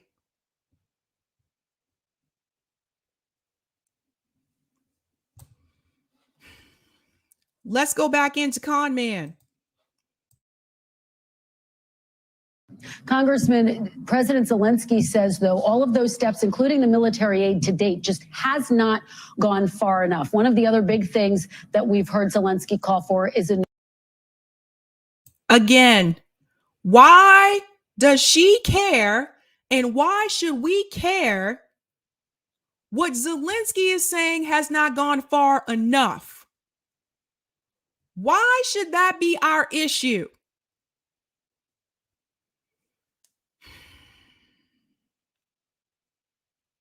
Some people will listen to this and they'll think that I'm being harsh. How dare you say things like that? You don't care about the people in Ukraine. I care about people all across the world. But if you say that you care about people, that you care about everybody, you don't get to cherry pick the ones that you really help when you're helping people. Because if you really care about the people, then you should care about people in Russia that are being penalized because of the sanctions as well. People that had nothing to do with this. If you say you care about people, you should care about the people in Somalia. You should care about the people in Yemen. You should care about the people in Haiti. You should care about the people starving in Afghanistan. If you say you care about all people. Now I'm seeing people on Twitter arguing with each other back and forth, having Twitter battles Because people are saying something that I just said, something like what I just said. People are saying that on Twitter, and these people are coming in with these bios that have the Ukraine flag in the bio. Now all of a sudden everybody loves Ukraine. Y'all didn't give two shits about Ukraine 2 years ago, so stop. All these people with this bio that says I stand with Ukraine, did you stand with them 2 years ago? No. Some of them can't even point Ukraine out on a map. Get out of here. That is propaganda at its finest. Because mainstream media told you to care. That's why you care. Because the Academy Awards told you to care about them. That's why you care. Because the Grammys told you to care about them. That's why you care. Because Facebook told you to care about them. That's why you care.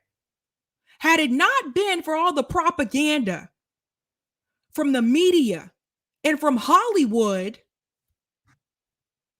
would you even have known to care?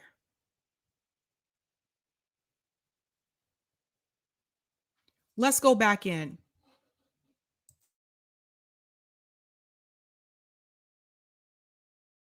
No-fly zone.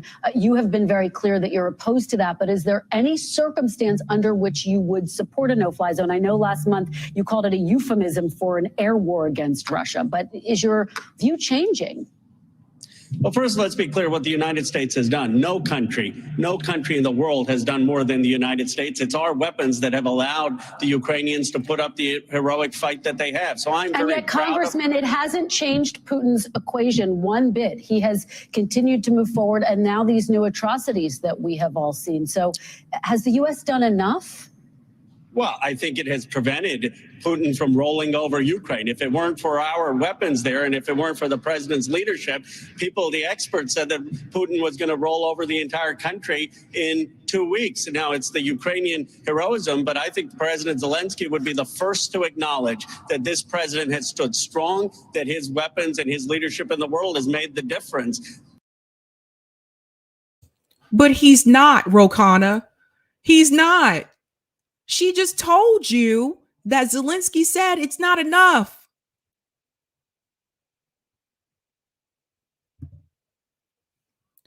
The United States government shelled out all this money, sent them all of this legal aid, and Zelensky is telling them it is not enough.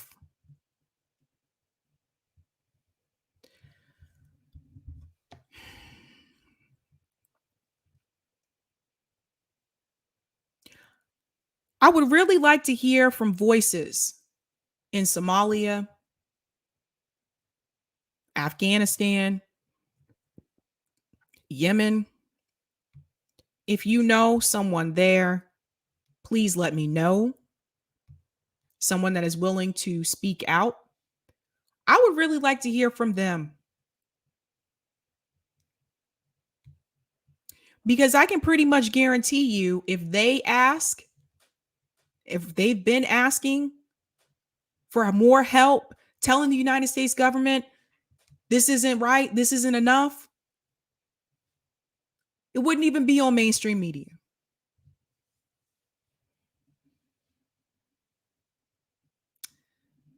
I really despise the fact that the United States government poses as the world's police. I despise it. Now, I went over that list with you last night of all the countries that the United States government has intervened in the regime changes. That went all the way back to 1912. I think it is a disturbing fact that the United States government can just basically tell other countries how they can and cannot govern, what they can and cannot do. People don't do that to us. Imagine if Germany one day said, listen, Americans, from now on, this is how it's going to be. It's hard to imagine that, right? Because we've always been the ones doing it to them.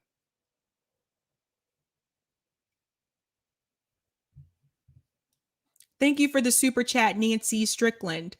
I stand for peace. Love you, Sabby. Thank you so much, Nancy. I hear you. I hear you. I hate war. I hate intervention. There's always innocent people killed. I hate it. I despise it. Now, Ro Khanna says that he's anti-war. Max Blumenthal called him out on that, as you saw in videos the other week or so. I'm anti-war except this situation, this situation, this situation. Okay. That's like someone saying, I'm a vegetarian except I eat chicken every other Sunday. I eat steaks on Fridays. Come on. Come on. Make sure you smash that like button, guys. That really does help me with the algorithm. Give it a big old thumbs up smack. Like that. Going back in to the con man. Can we do more? Yes, we should get more weapons, but it would be irresponsible for us to get into a shooting war with Russia, and that's what a no-fly zone is. So I do not think that that would be a prudent move, and I respect that the president is doing everything possible short of committing American troops, American airmen and women in a war with Russia. Congressman, you talked about sanctioning more oligarchs. There are other steps the U.S. can take when it comes to the SWIFT financial system. For example, there are other financial institutions that could be kicked out of SWIFT. There are secondary sanctions that could be done. What specifically do you want to see on a broader scale that goes beyond just sanctioning oligarchs that you think could potentially take a big bite? I do think we ought to look at getting more of the Russian economy off of the SWIFT system, that could be punishing. But we also need to call on Europe and Germany to stop buying the Russian oil. I mean, the reality is, as long as you have other countries providing a market for Russians, it's very difficult to bring Russia's economy to its knees. And so why are you trying to bring their economy to its knees? I'm going to say this again. These sanctions don't just affect Putin. Doesn't just affect one person. Ro Khanna just told you he wants to bring the Russian economy to its knees, which means he's looking forward to a collapse of their economy. Why would you want the people there to suffer in that way? Why?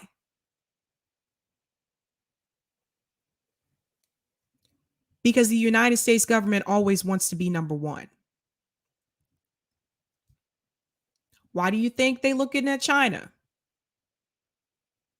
China has eradicated 95% of poverty. Do you guys know that? 95%.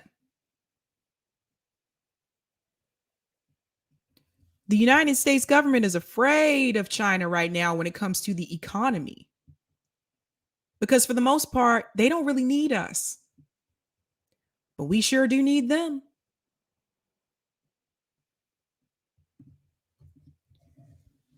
I think it's disgusting listening to him say this.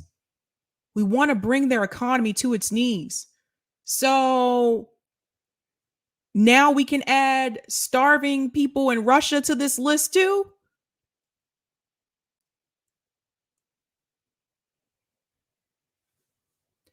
Interesting. Interesting. I want to remind you that Ro Khanna is heavily funded and supported by the tech industry in Silicon Valley. Keep that in mind. His wife takes money from the military industrial complex. Keep that in mind. I'm going to go back into the video.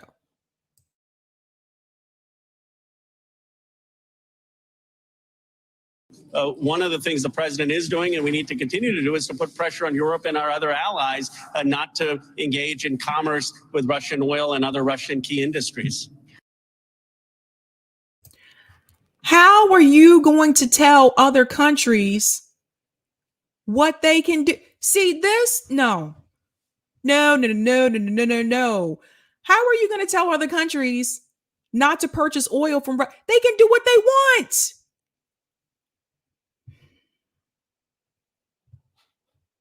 Again, the United States wants to be the world's police.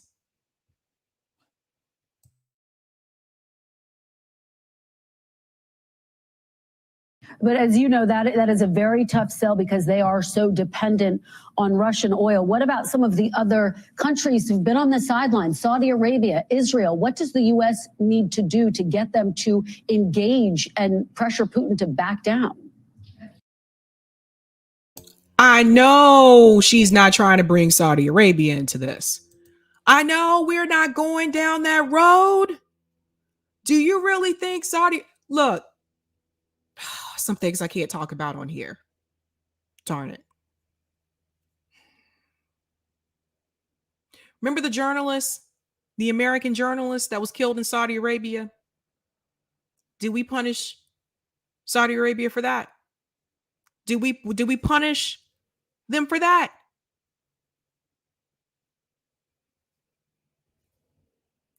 The United States government continues to look for Saudi Arabia to come and help. The United States government tends to think that the Saudi government is our friend.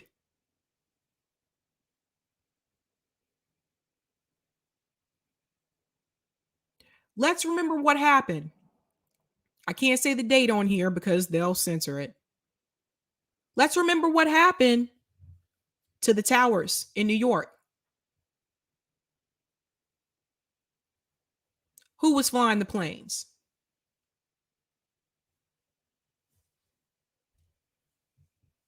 There was a show on Hulu I highly recommend that you watch if it's still there. It's called The Looming Tower. I'm going to put this here. The Looming Tower. And it tells the story of an FBI agent that was handling that story. It's a true story. He died in one of the towers. He got out of his tower, but he went back in to help other people get out, and he died.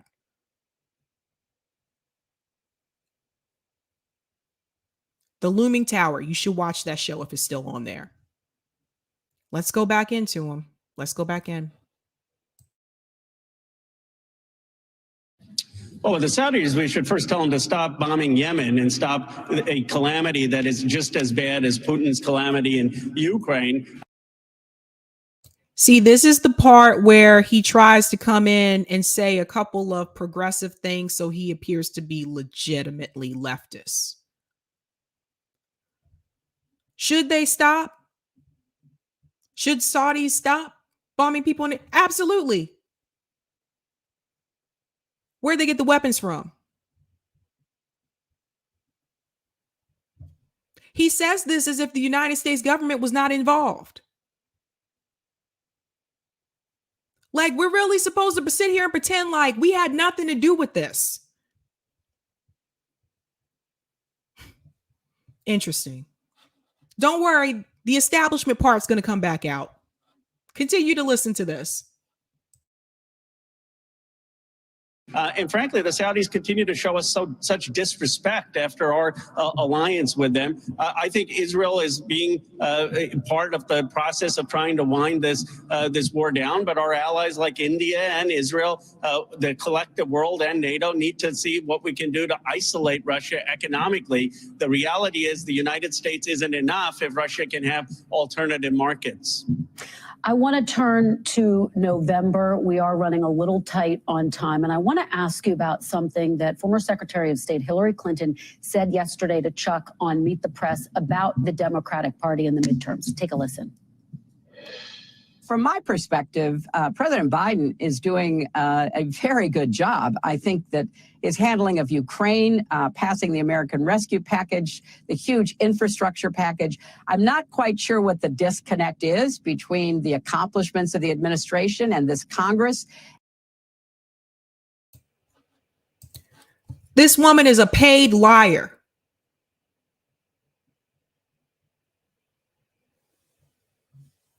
That's what she is. President Biden is doing a great job with his handling of Ukraine. woman just told you earlier on Zelensky don't think so.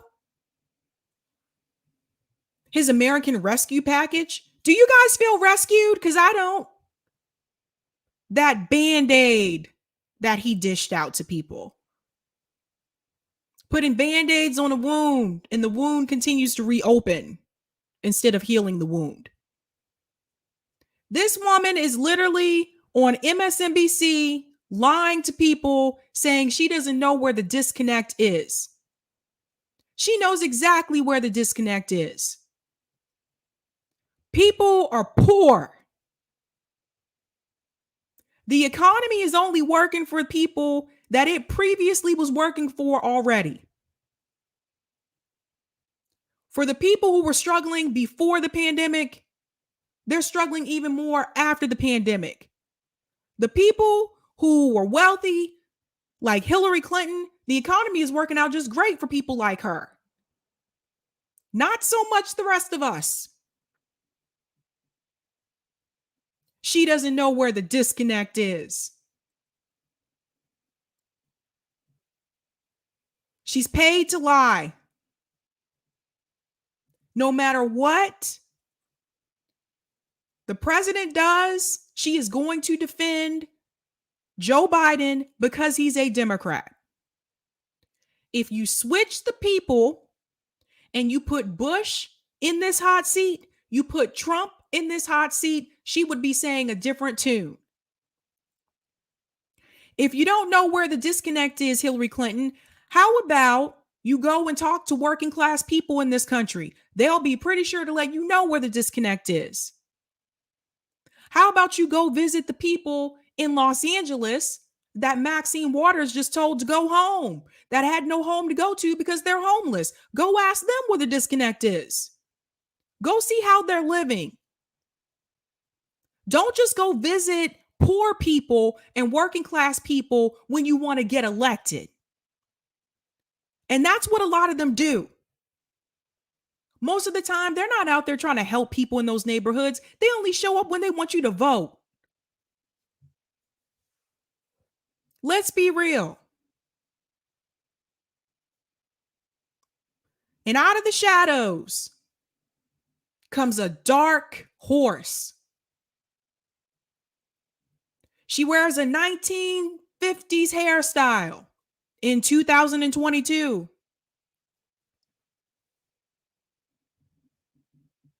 She has a scary face. She simps for Democrats. She's a snake in the grass. She's a liar. She's a warmonger. Her name is Hillary Clinton. Every time things are not going well for the Democratic Party, this woman shows up to try to save the party. Why they are taking advice from someone who lost is beyond me. Because if Hillary Clinton knew so damn much, she wouldn't have lost to a reality TV star.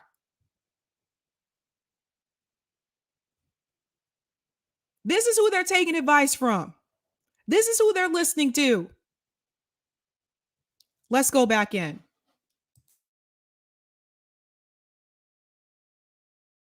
And the understanding of what's been done and the impact it will have on the American public. We've got a great story to tell, and we need to get out there and do a better job of telling it.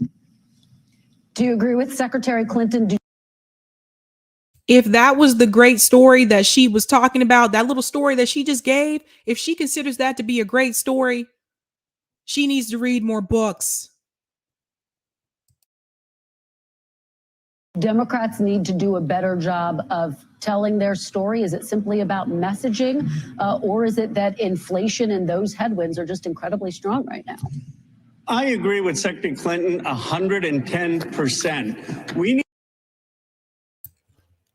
You guys heard that, right? Listen to him.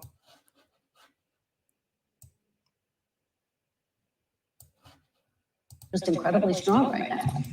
I agree with Secretary Clinton 110%. We need to stop the self-flagellation, the equivocation, the qualification as Democratic messengers. We need to be proud of what we've done. We have record job creation, 3.6% unemployment. Wages in this country are going up. We have an infrastructure bill that we've passed that people haven't seen for decades, and that's going to help build this country for the next 10 years.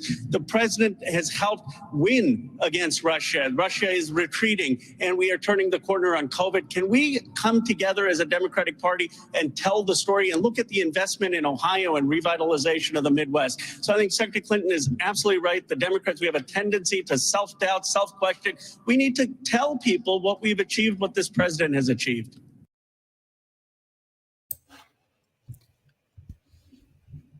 And that's who Ro Khanna really is. First of all, who's we? We need to tell people what we've done. Who is he talking about? Is he talking about you guys? Is he talking about me? Who's the we that he's referring to? The Democrats in DC? They've been telling people what they've done. You and Hillary Clinton just told people the American Rescue Act, the infrastructure bill. That's the problem. That's all you got. And the American Rescue Act didn't rescue anybody. People are still poor. What? Let's talk about these gas prices. How about you talk about that? The cost of food has increased. Everything has gone up. Record unemployment. You don't get to tout record unemployment when you kicked people off of unemployment. Do you think Americans don't see that? Do you think the Americans who got kicked off of unemployment in September don't remember they got kicked off unemployment? Do you think the people who got evicted don't remember getting evicted? What are you talking about? Just like that, he went in and simped with the Democratic establishment. And that is exactly who Ro Khanna really is. And I wish people would stop calling him progressive. I wish they would stop saying he's on Bernie's team. Ro Khanna, again, takes money from Silicon Valley, takes money from the weapons industry. That is who Ro Khanna is. And I really wish some of these leftist media channels would stop touting him, making him seem like he's some savior progressive. He's not. He's not. He's been going on a lot of people's shows. And I haven't seen one person ask him about the money. I haven't seen one person. If I'm wrong in the chat, let me know. I haven't seen one person ask Ro Khanna about his donors. I haven't seen one person ask Ro Khanna about his involvement with the military-industrial complex. Why is that? Not one person yet. So yes, it's easy to bring him on and to criticize him about the squad not doing their job. They're not passing any bills. It's easy to bring him on and complain about the economy. But it is not easy to hit him straight in the pocket and ask him, what about your donors, Ro Khanna?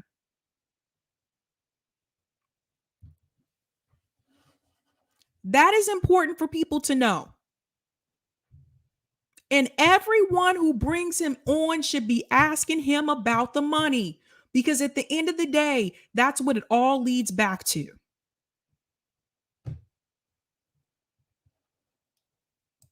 The con man is gone.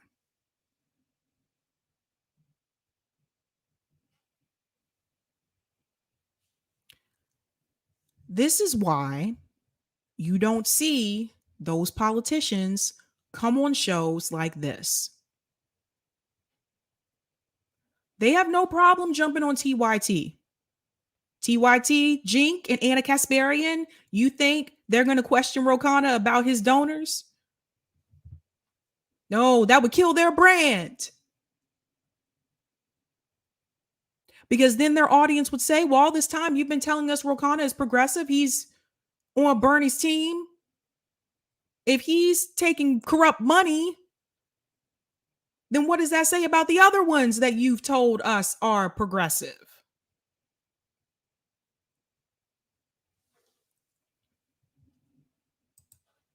Thanks for the super chat, Delthea. Ro is left-ish, not leftist. Emphasis on the ish. Thank you so much for the super chat, Delthea. Jana said, used to be part of a worker co-op. The only reason I'm no longer is because I had to move to a different state to care for a disabled relative. Co-op was much more preferable than being an employee. I hear that. Delthea said, there are no friends among nation states. There are only temporary situational alliances. What's going on? Marcus Cage says, Sabby on fire, tossed in another fake lefty on the bonfire. Get him, Sabby. Oh, shout out to Marcus, you guys. Lucky Burrito, shout out to Lucky Burrito, says they have the same donors. You go. Why aren't people calling this out? Why aren't people asking him about this?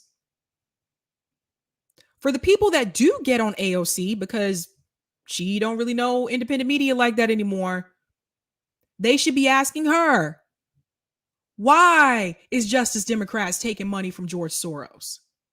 But they won't.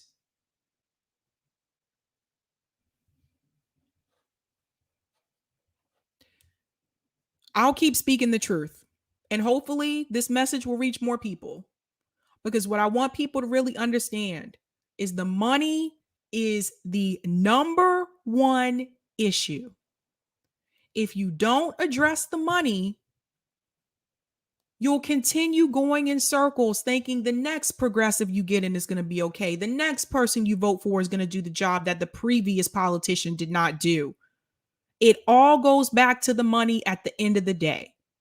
It connects a lot of people. And I highly recommend that you check out opensecrets.org, where you can see all of the politicians in DC. You can see who their donors are. This is public, open information. And everybody has the right to see that. When you see who is giving the money, then you will know why they vote the way that they do, why they talk the way that they do, why they behave the way that they do. They figured out this game a long time ago. They know all they really have to do is to pretend like they're going to actually do something for the people. Tell them all they want to hear when they're running, but once they get in, nah.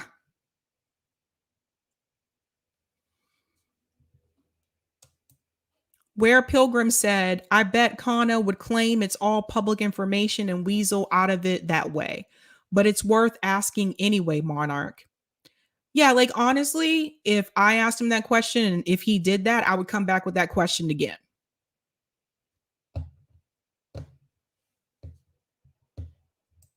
John T said, paid actors in a theater. There you go. There you go. It's gotten to the point now where they don't even really care if they win. They just want to fundraise.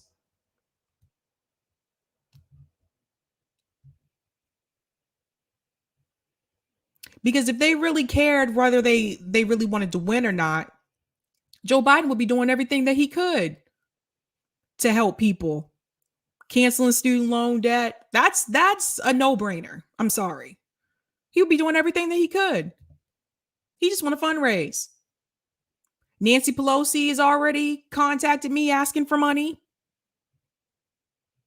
The nerve of that woman asking me for money.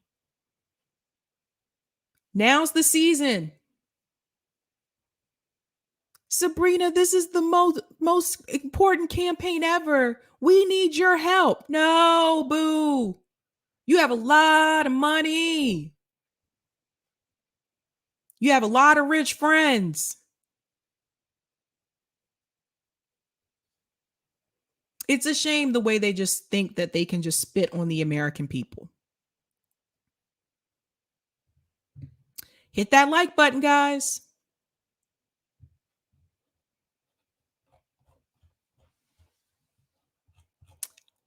I have something good to share with you that's happening. Where do you go? Where do you go? I want to know. Oh, I want to know. Oh, where do you go? All right. I'm doing something really cool tomorrow. I don't think I told you guys about this, so I don't think I did.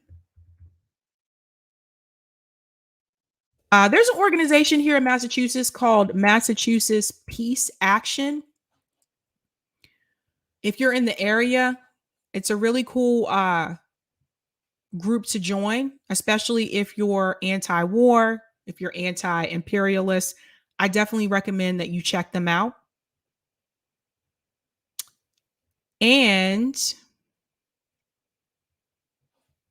tomorrow, I'm doing something really awesome with them. So I'm going to go ahead and share this. Where do you go? I want to know. I was trying to share the flyer with you. Oh, it's on Twitter. That's right. I can just share it on Twitter. Oh. All right. Yeah. Pretty cool stuff, guys.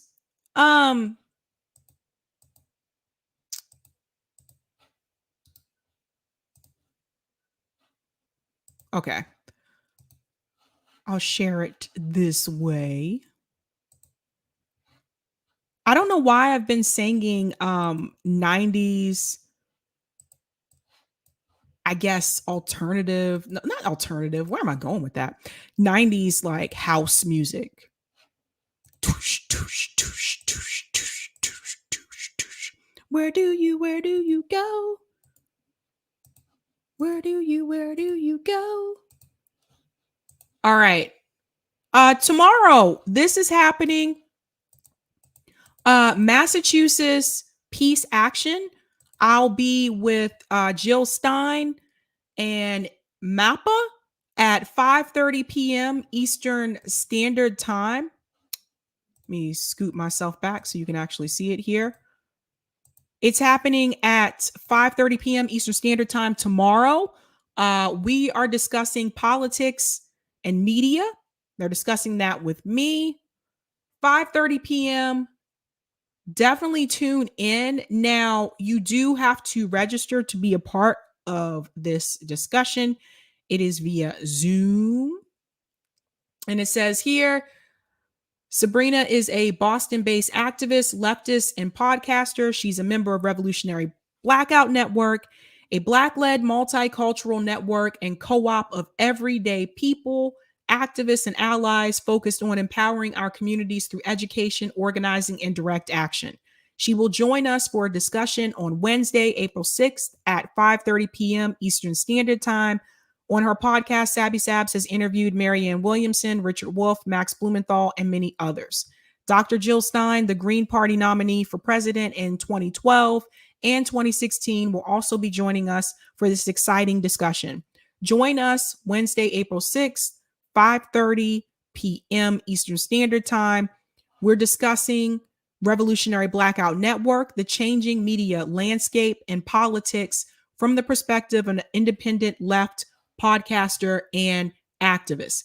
If you want to partake in this event, there is a link here. I just put it in the chat where you can register.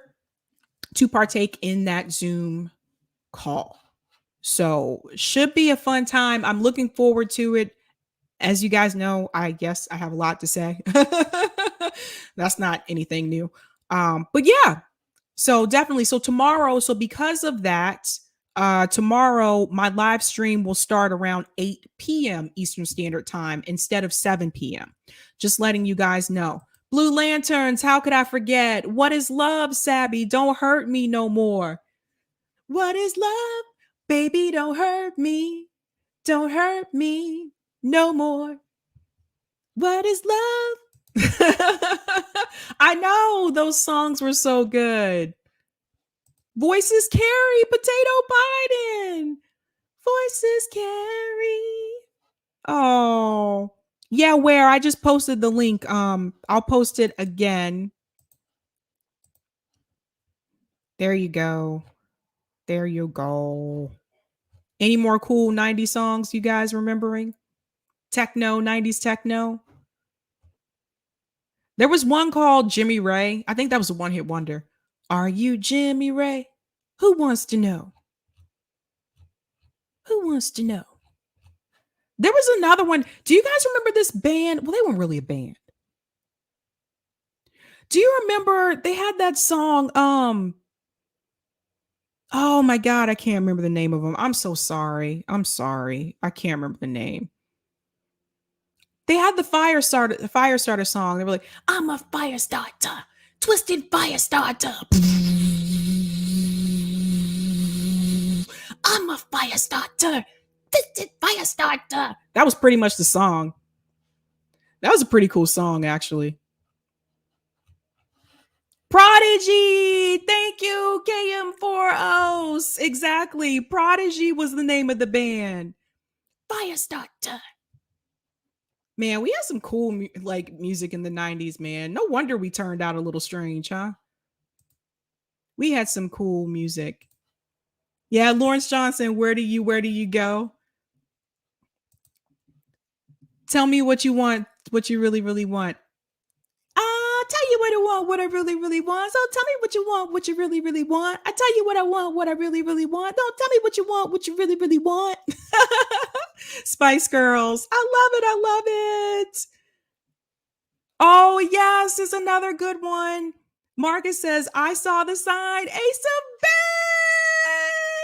Base. Ace of Base was like the 90s version of ABBA. You know, Dancing Queen, ABBA.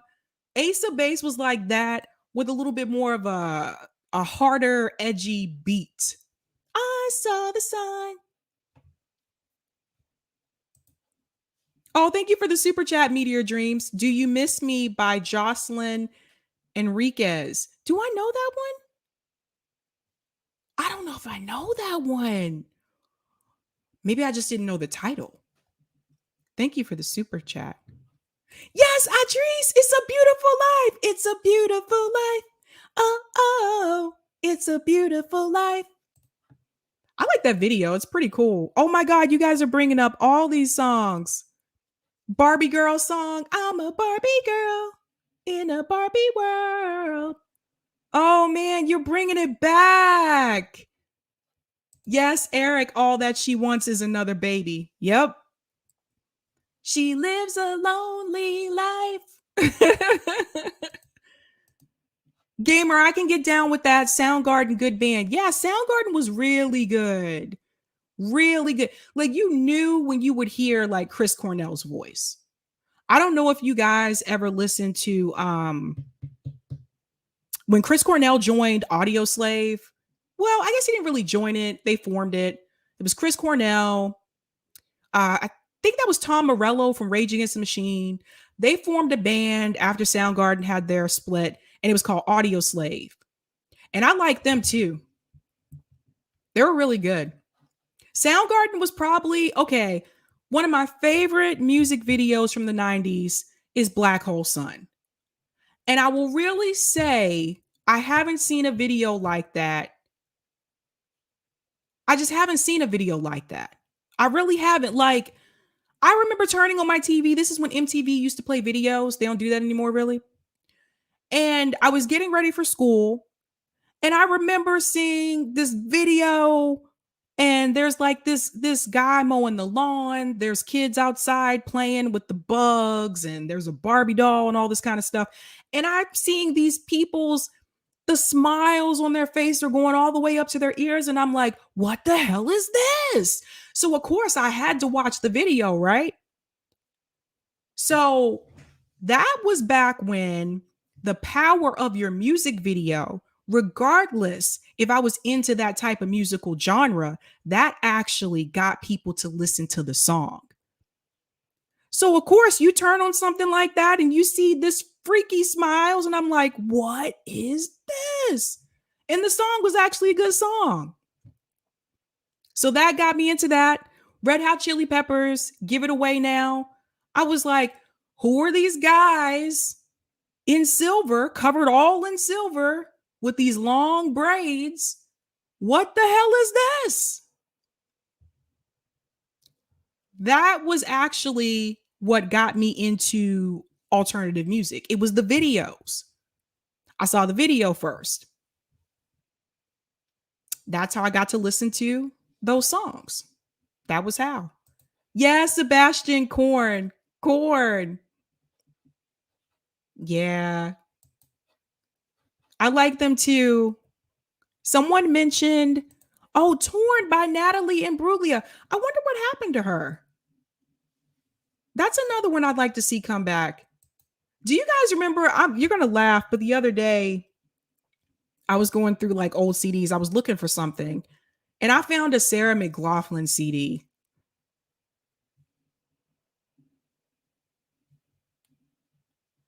At some point or another, I bought a Sarah McLachlan CD.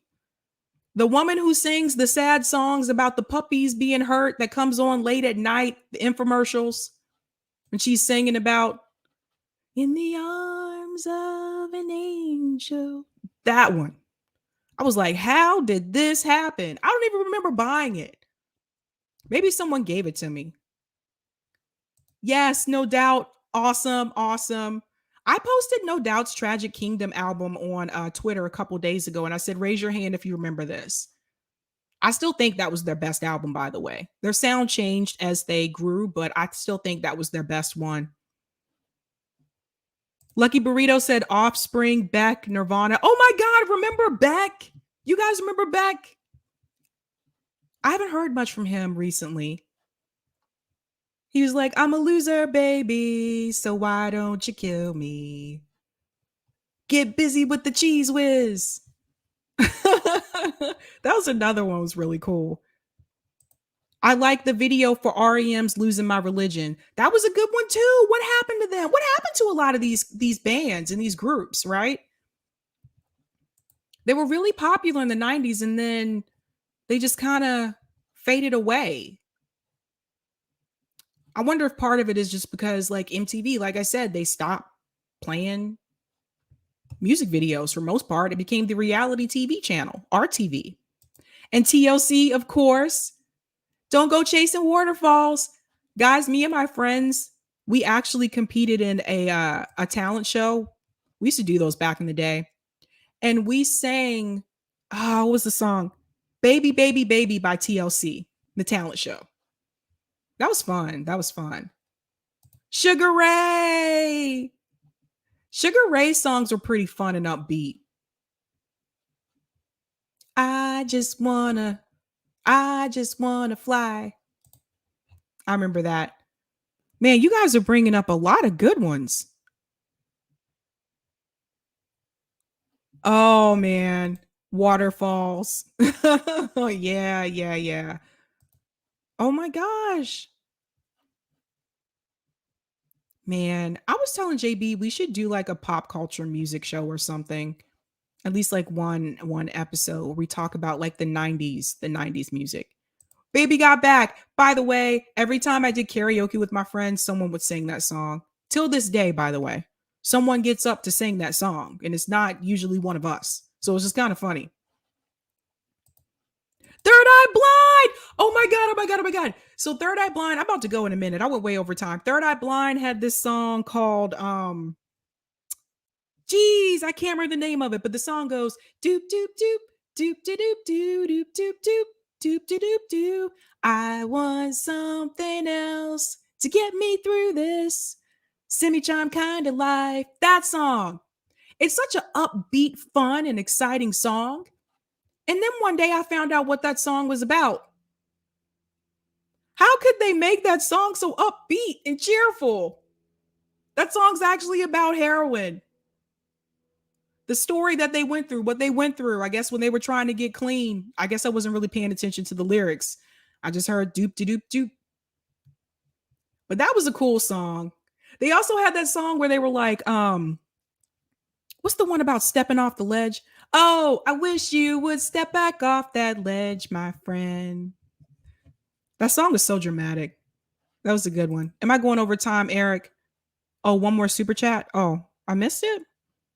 Oh, thanks for the super chat, Meteor Dreams. Jellyhead by Crush. That's a good one too. And you just remind me another one I just thought about, Radiohead. Radiohead had a song called Creep. That one's really good. They had a song called Paranoid Android. Oh, the music video to Paranoid Android is really good. I like the music videos that tell a story. That one's really good. But yeah, 90s music was something else, man. Garbage, Bitter Almonds. Yes. I remember Garbage. Oh my God. Garbage was like, I'm only happy when it rains. You see why we so messed up? This is the music we were listening to. Oh my God. Oh boy. Kid A? Who's Kid A, Soul? Did you mean Kid Rock? You guys are going to laugh at me. I actually did like Kid Rock's first album. I also didn't realize how much of a jerk Kid Rock was. I liked his first album. Hole, Malibu. Yep. Oh, I got some 90s fans in the chat. 90s. Smashing Pumpkins was another good one. Yeah. I liked 1979. One of my favorite ones from Smashing Pumpkins was 1979. Tonight is a favorite. And Bullet with Butterfly Wings.